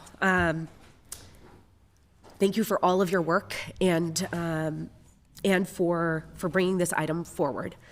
I've since had the opportunity, since this item first came up on this agenda, to have conversations with staff and with our attorneys, and I think and some of the most transformative ones actually with my colleagues around how we move forward and walking in eyes wide open about the ask before us and the implications, known and unknown, of delegating this type of authority, and the lessons we can learn from the history of our city and the crises that we've been through, including in 2020, when we lived through multiple compounding crises. That included an emergency declaration, that included similar types of delegation of authority and waivers of city processes as a part of managing that crisis. And I think, based on cumulatively all of those conversations and further understanding, I am going to make a motion to deny this item and delete it from our agenda. And I am going to ask for a second, and happy to further speak to that or see if colleagues have an interest in further discussion. I know we talked about this pretty extensively in Cal, so hopefully hopefully we can move this item along. Second. Thank you. Councilmember Chugtai has moved to deny this item and delete it from the agenda. It's been properly seconded. Is there any discussion? Not seeing anyone in queue, I'll put myself in queue. I support this motion. I just genuinely feel that, you know, if there is a real urgent crisis, life safety is on the line. The mechanism for emergency management is to declare a state of emergency. I feel like those mechanisms are in place. I think that the mayor can call a special meeting. We can adjourn to another meeting. I think there's ways for us to accommodate. But I'm also interested in a continued conversation around if our current structures are actually not responsive enough, we should actually just structurally change our emergency management protocols as a global topic. But in this moment, I support this motion.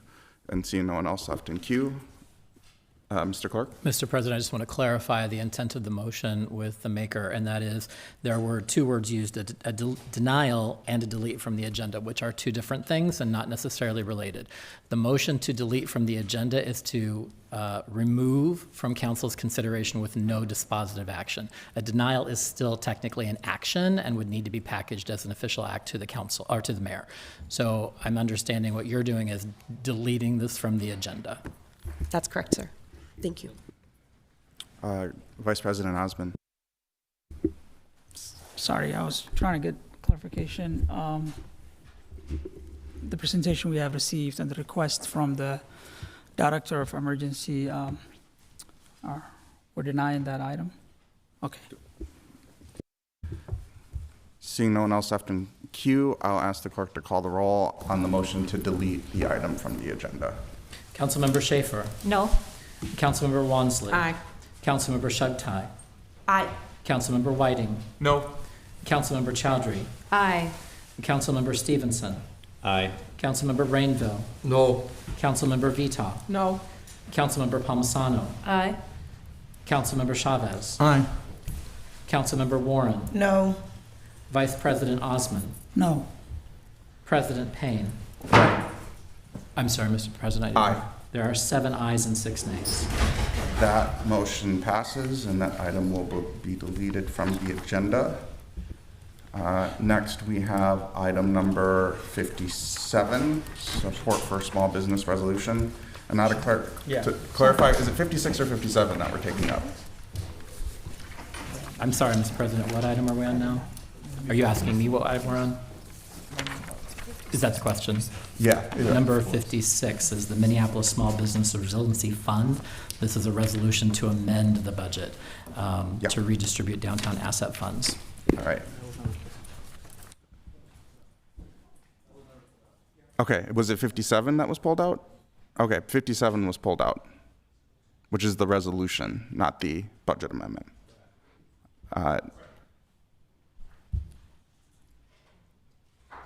Okay. Councilmember Chavez, did you want to speak to this? I didn't pull it out. Did somebody pull it out? No?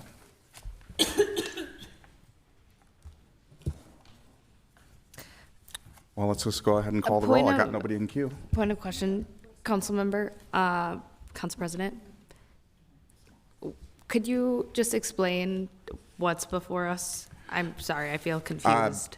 I had in my notes to pull out item number 57, which is the resolution for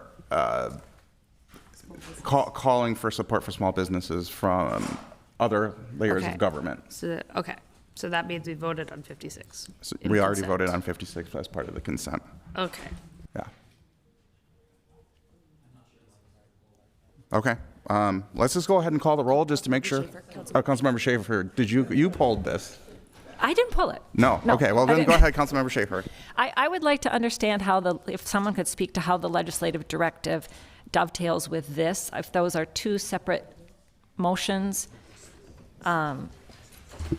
Or is this the regular resolution? I'm sorry, let me just pull it up quick. This is the regular resolution. So the legislative directive will be taken up under new business. It is related, but. Okay. So So we already passed 56 by Correct. unanimous. Okay. Thank you. That's fine. I was going to support it anyways, but I just really appreciate you clarifying that, and I think there's no reason to discuss this one. Okay. Just to be sure, let's call the roll on this item. Okay, item number 57. Item 57. Which is a support small business resolution. I mean, clearly somebody pulled the wrong one. Councilmember Schaefer. Aye. Councilmember Wansley. Aye. Councilmember Shugtai. Aye. Councilmember Whiting. Aye. Councilmember Chowdhury. Aye. Councilmember Stevenson. Aye. Councilmember Rainbow. Aye. Councilmember Vita. Aye. Councilmember Palmisano. Aye. Councilmember Chavez. Aye. Councilmember Warren. Aye. Vice President Osman. Aye. President Payne. Aye. There are 13 ayes. That carries. Now we will take up item number 53, which is the appointment for various boards and commissions. Vice President Osman, did you want to speak to this?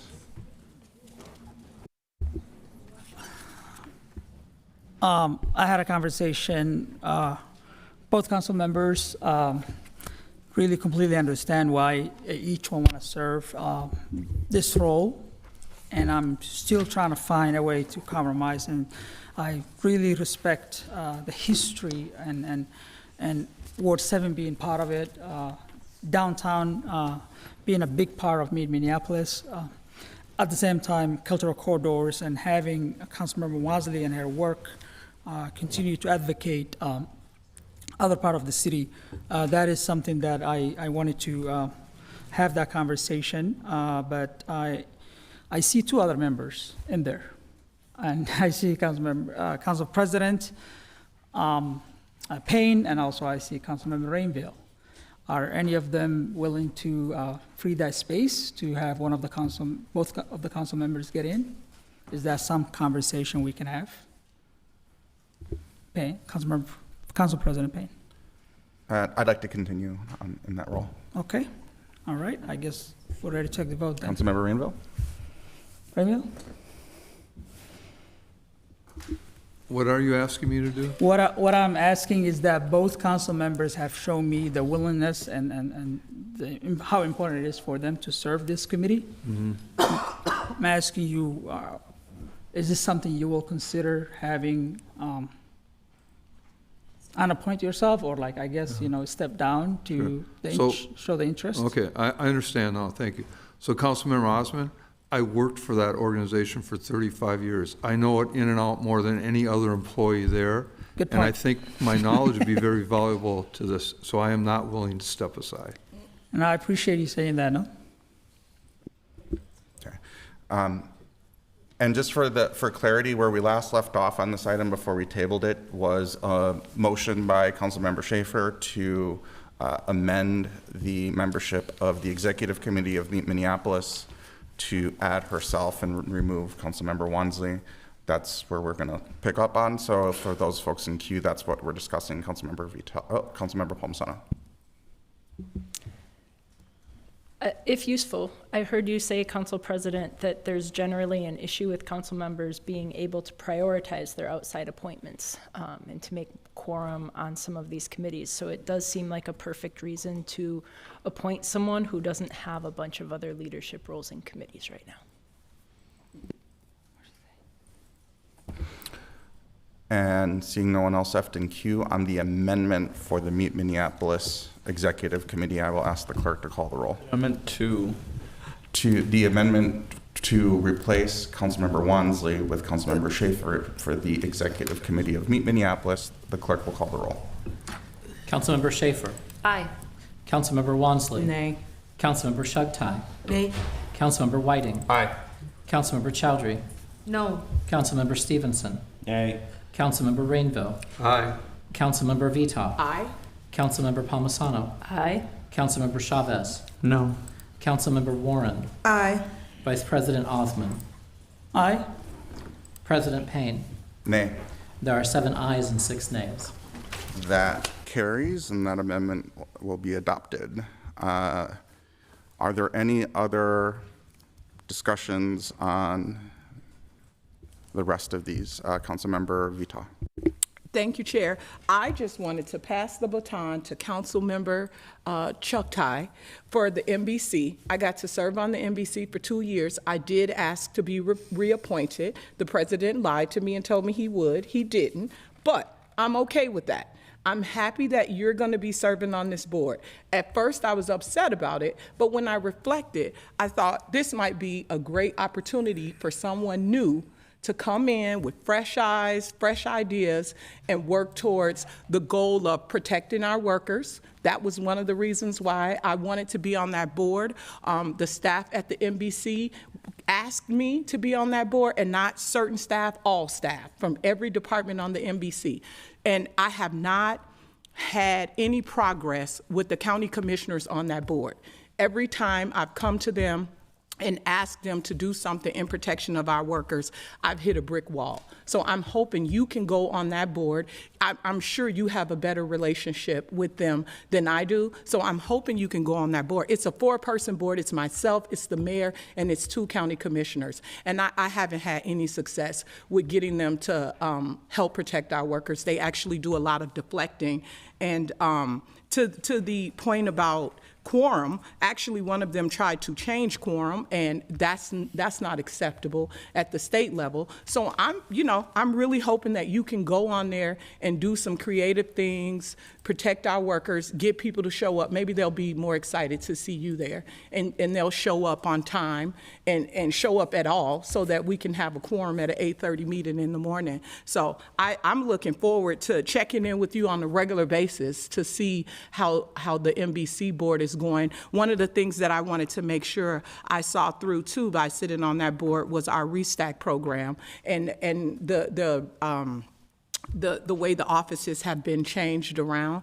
Not completely excited about what the end result was with our new office space, but I made some changes that I'm happy with in my office.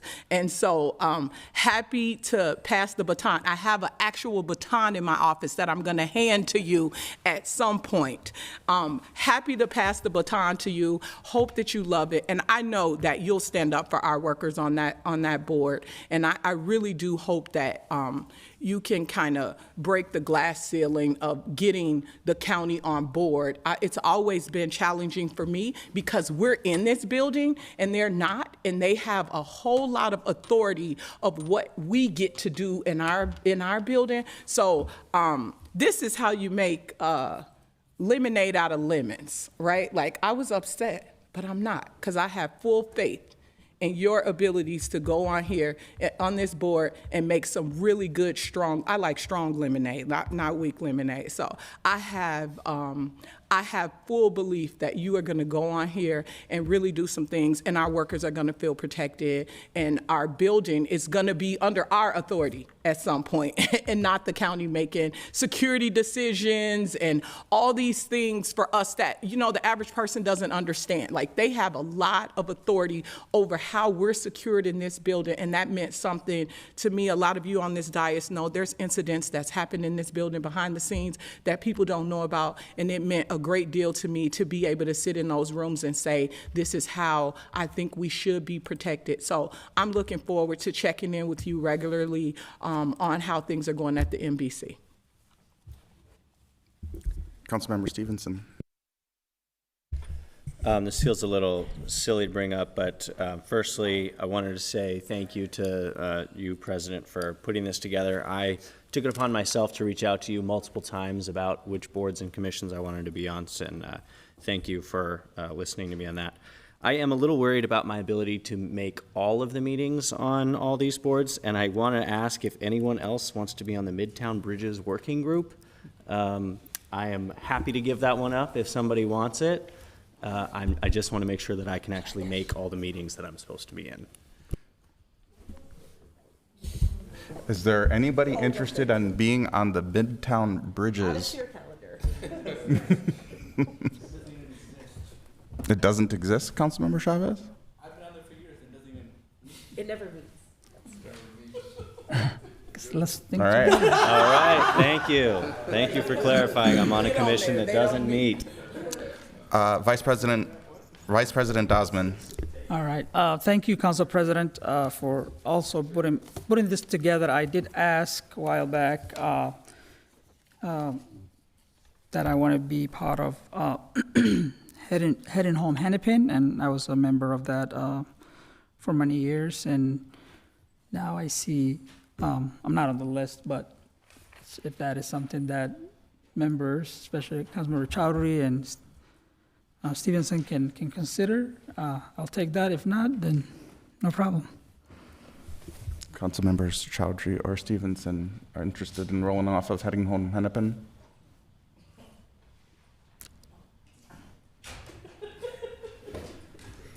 I can do a trade-off for. What is that? I don't want to be on anything with Hennepin County. Commissioner Angela Connolly specifically asked for me to be on this, Sure. Given my work with homeless folks in this city. So I don't want to block you from this, but I would like to see how the other council member feels. Yeah, the reason why Council Vice President, I wanted to be on this committee was because I was on it last year, Councilmember Ellison was on it with me, and the thing that I want to pursue is our joint IGR agenda on homelessness at the Capitol, and that is like one of the tables where we are able to have more robust discussions. So that's why I wanted to continue to remain on it. Thank you. I think both of you will be perfect in that committee. Councilmember Chugtai. Thank you, Mr. President. I wanted to thank Councilmember Vita for her very kind words and her service to the Municipal Building Commission, the MBC, last term.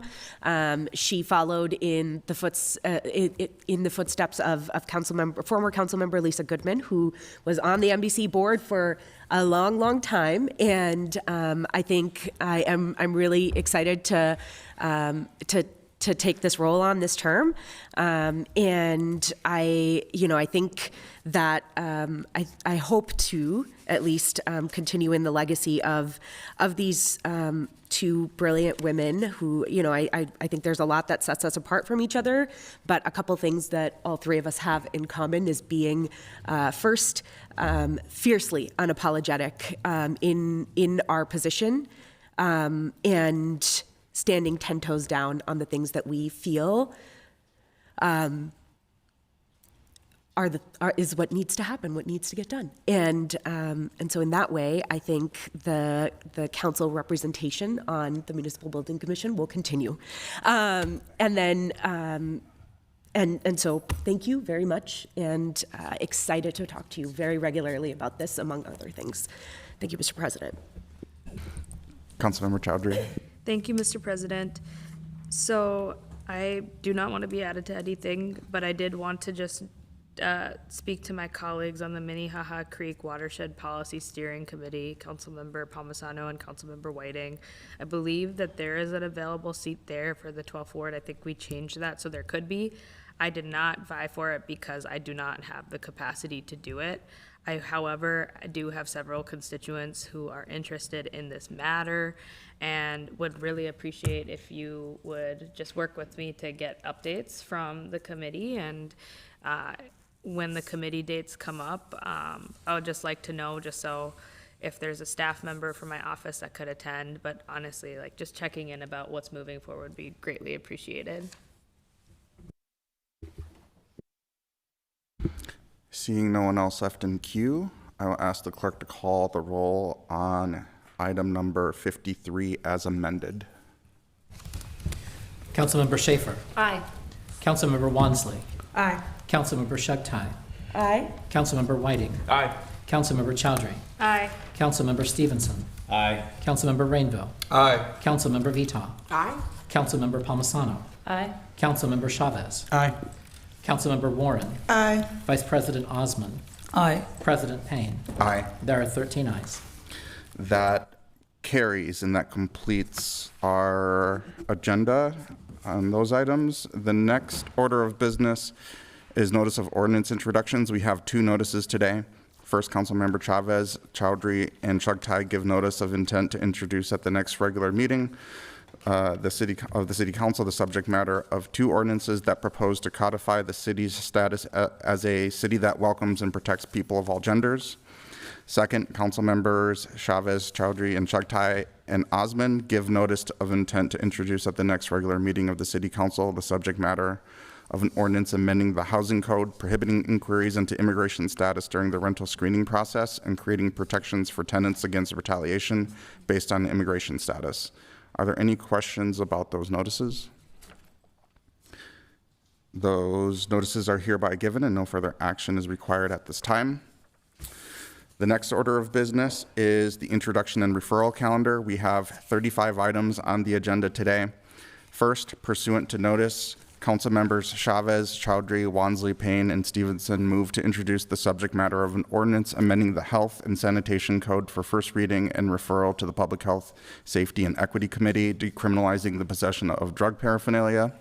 Second, pursuant to notice, council members Wansley, Osman, Stevenson, Chavez, and Chowdhury move to introduce an ordinance amending the Housing Code for first reading and referral to the Committee of the Whole for a public hearing to be held March 3rd, temporarily extending the length of the required pre-eviction notice.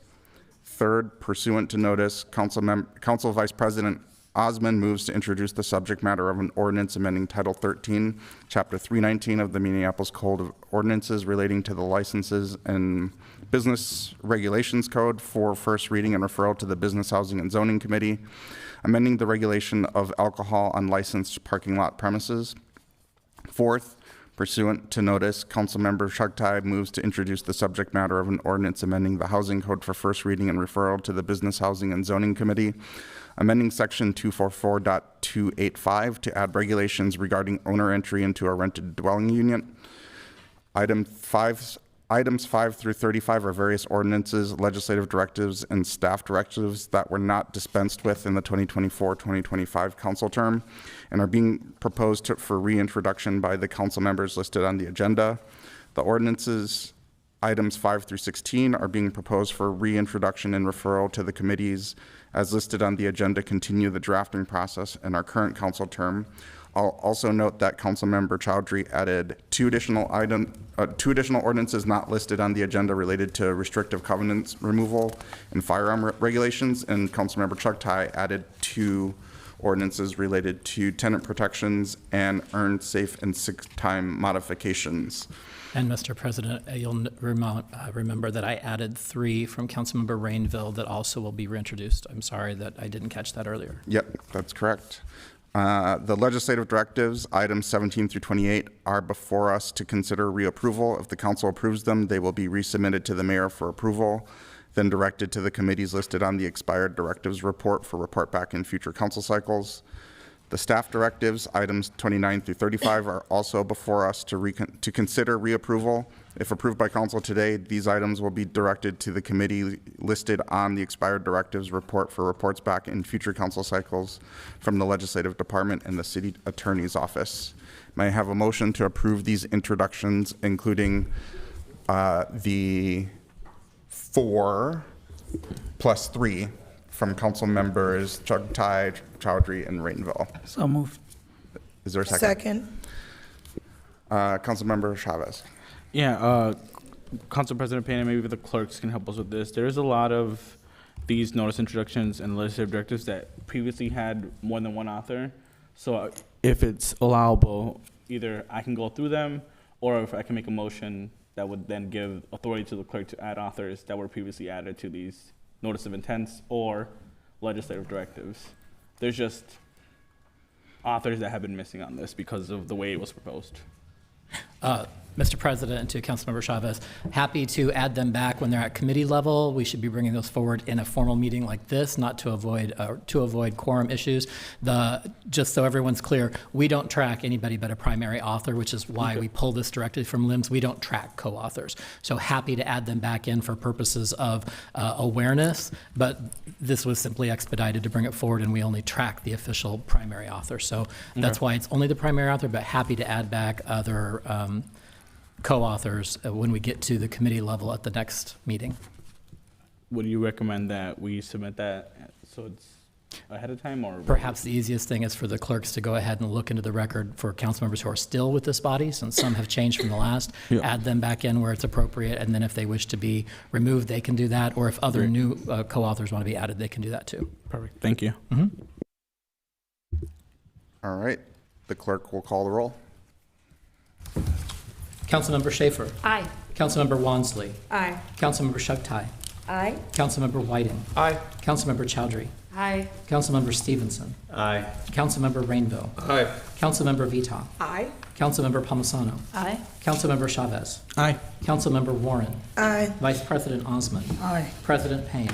Aye. There are 13 ayes. That carries, and those matters are referred to the committees listed on the agenda. Councilmember Wansley, I see you in queue. Yep, I had to, or wanted to speak to one of the items that we just passed. Oh, go ahead. Thanks. So I just want to amplify that the public hearing for Pause Eviction Save Lives is going to be on March 3rd. Many of us are fully aware that mutual aid efforts that sustain thousands of families are already seeing a significant decline in fundraising efforts, which means more people will be vulnerable to facing an eviction come next month. While I'm disappointed that this body opted to not expedite this process further so that we could have had this protection in place by March 1st, I do feel confident that there will be support to move it forward, even to make it a protection after March 1st, so that we can make sure that residents do have one way of receiving housing stability and allow them to get access to rental assistance efforts that's being moved at all governmental levels. So I look forward to further conversation about this matter next cycle, and ideally seeing this be passed as quickly as possible. So that's all. The next order of business is resolutions. We have 2 resolutions today as listed on the agenda. Do council members have any comments to add? May I have a motion to adopt these resolutions? Second. The clerk will call the roll. Councilmember Schaefer. Aye. Councilmember Wansley. Aye. Councilmember Shugtai. Aye. Councilmember Whiting. Aye. Councilmember Chowdhury. Aye. Councilmember Stevenson. Aye. Councilmember Rainville. Aye. Councilmember Vita. Aye. Councilmember Palmisano. Aye. Councilmember Chavez. Aye. Councilmember Warren. Aye. Vice President Osman. Aye. President Payne. Aye. There are 13 ayes. That carries, and those resolutions are adopted. The next order of business is new business. We have 1 item today, which is a gift, well, we actually have 2 items, the gift acceptance and the legislative directive. We will take up the gift acceptance for Councilmember Shugtai. May I have a motion to adopt this item? So moved. Second. The clerk will call the roll. Councilmember Schaefer. Aye. Councilmember Wansley. Aye. Councilmember Shugtai. Aye. Councilmember Whiting. Aye. Councilmember Chowdhury. Aye. Councilmember Stevenson. Aye. Councilmember Rainville. Aye. Councilmember Vita. Aye. Councilmember Palmisano. Aye. Councilmember Chavez. Aye. Councilmember Warren. Aye. Vice President Osman. Aye. President Payne. Aye. There are 13 ayes. That item carries. Next, we will take up item number 2 under new business, which is a legislative directive by council members Chowdhury, Chugtai, Whiting, and Chavez. Councilmember Chowdhury, did you want to speak to this? Yes, I can start, and I certainly welcome my co-authors taking some time to speak to this as well. This is truly a team effort. So this is an accompaniment legislative directive to the Small Business Resiliency Fund before you, just for the sake of understanding for our new colleagues. I wanted to actually ask the city clerk, if it's all right, could you please explain what a legislative directive is and what it does? Mr. Clerk. Mr. President, to Councilmember Chowdhury and to all members, a legislative directive is a formal act of the City Council passed by a majority vote, which is a request to the mayor formally under our government structure for some level of information, assistance, or support from the administration at the mayor's direction to contribute to the formal official legislative policymaking and oversight functions of the City Council. Assuming that it passes with the vote required of the body, it goes to the mayor, and with the mayor's approval, then commits the administration to following up on that requested information, assistance, or level of support. Thank you so much. And usually a rule of thumb for legislative directives has been if it's more than 5 hours of work. You should request a legislative directive. And also, when we've had different ordinances or budget resolutions in the past, they have been accompanied by a legislative directive. We felt that this was a good mechanism to really memorialize the conversations that we've had as council members in this entire body of details that should be further fleshed out as desires for this council to set as considerations and parameters for CPED, as they're the department, the home department. Should our Small Business Resiliency Fund receive a signature or just pass through the process, they're the ones that will take that up, and they have expressed that they're going to come back. They have a very strong willingness to come back to the city council and share what that program will be. They are interested in having a working group process as well and to move immediately. I think Director Hansen and Director Lynham for their efforts and conversations with us and their work on this so far. And in this, we also have, apart from information that should be included about the programming, a section that says share any potential opportunities and challenges with program implementation and execution. So that is the legislative directive before us, and I hope to earn everyone's support today. Councilmember Whiting.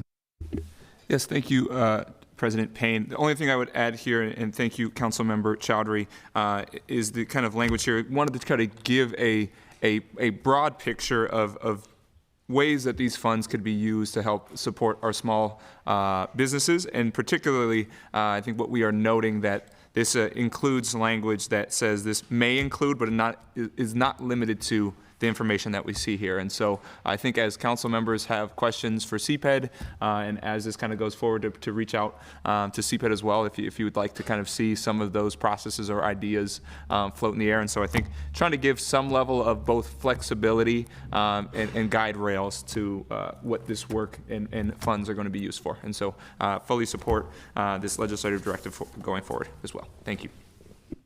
Councilmember Schaefer. Yes, I just want to say thank you to my colleagues for bringing this forward. I'm excited to support this today.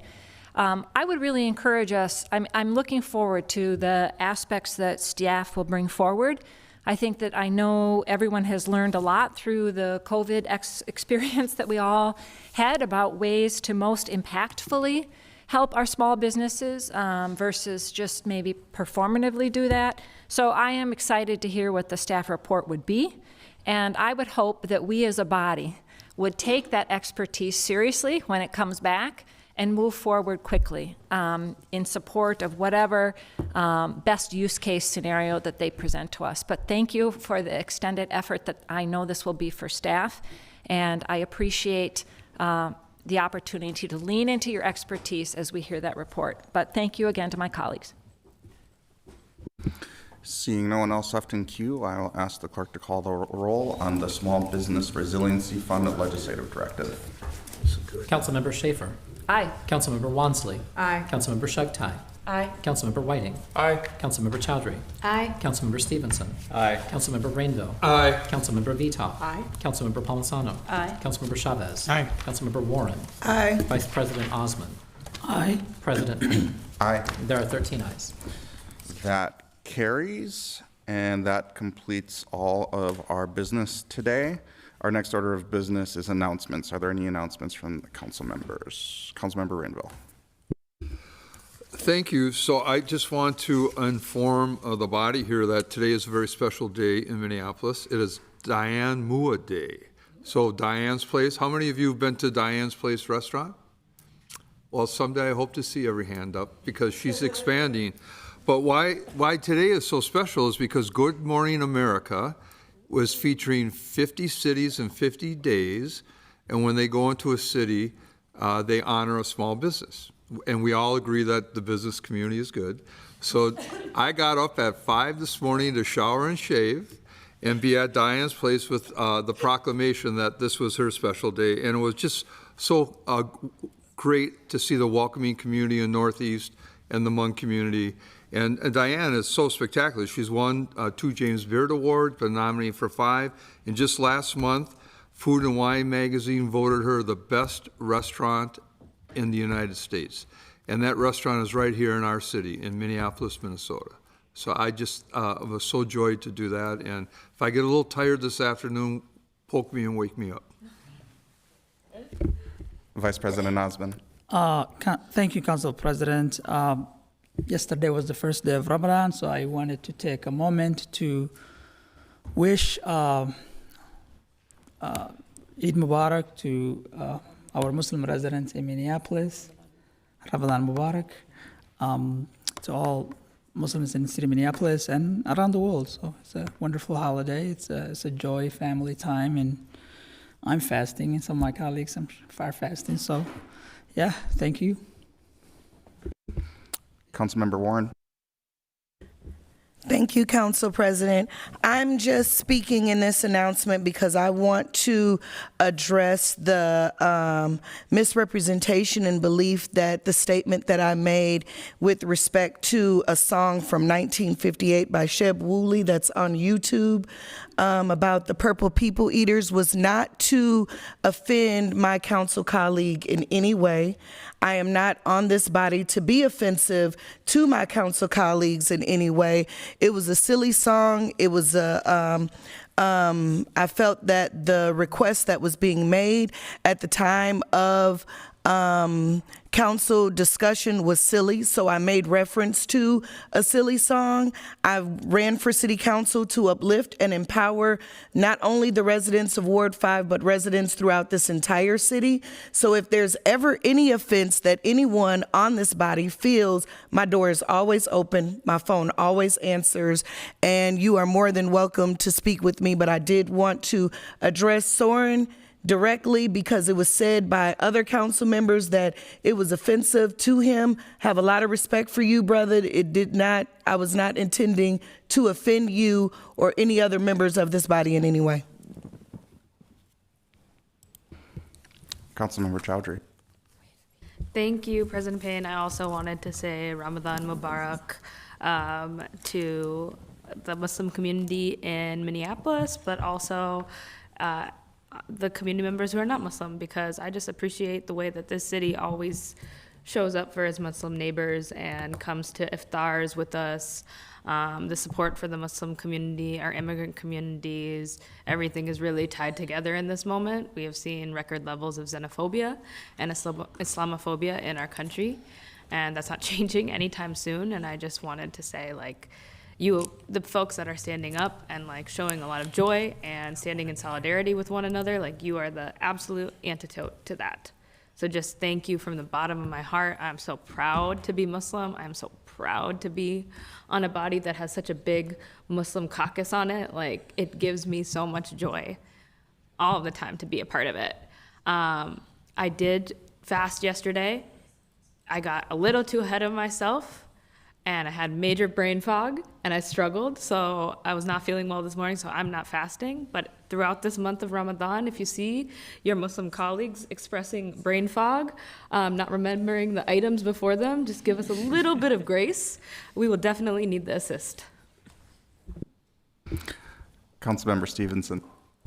Yeah, firstly, I wanted to say, Councilmember Warren, I was not offended by the comments. I happen to, when someone says purple people eaters, I think of the Vikings D line, and I would be honored to be a part of that. But in a total gear shift here, I missed it when we were asking about comment on resolutions.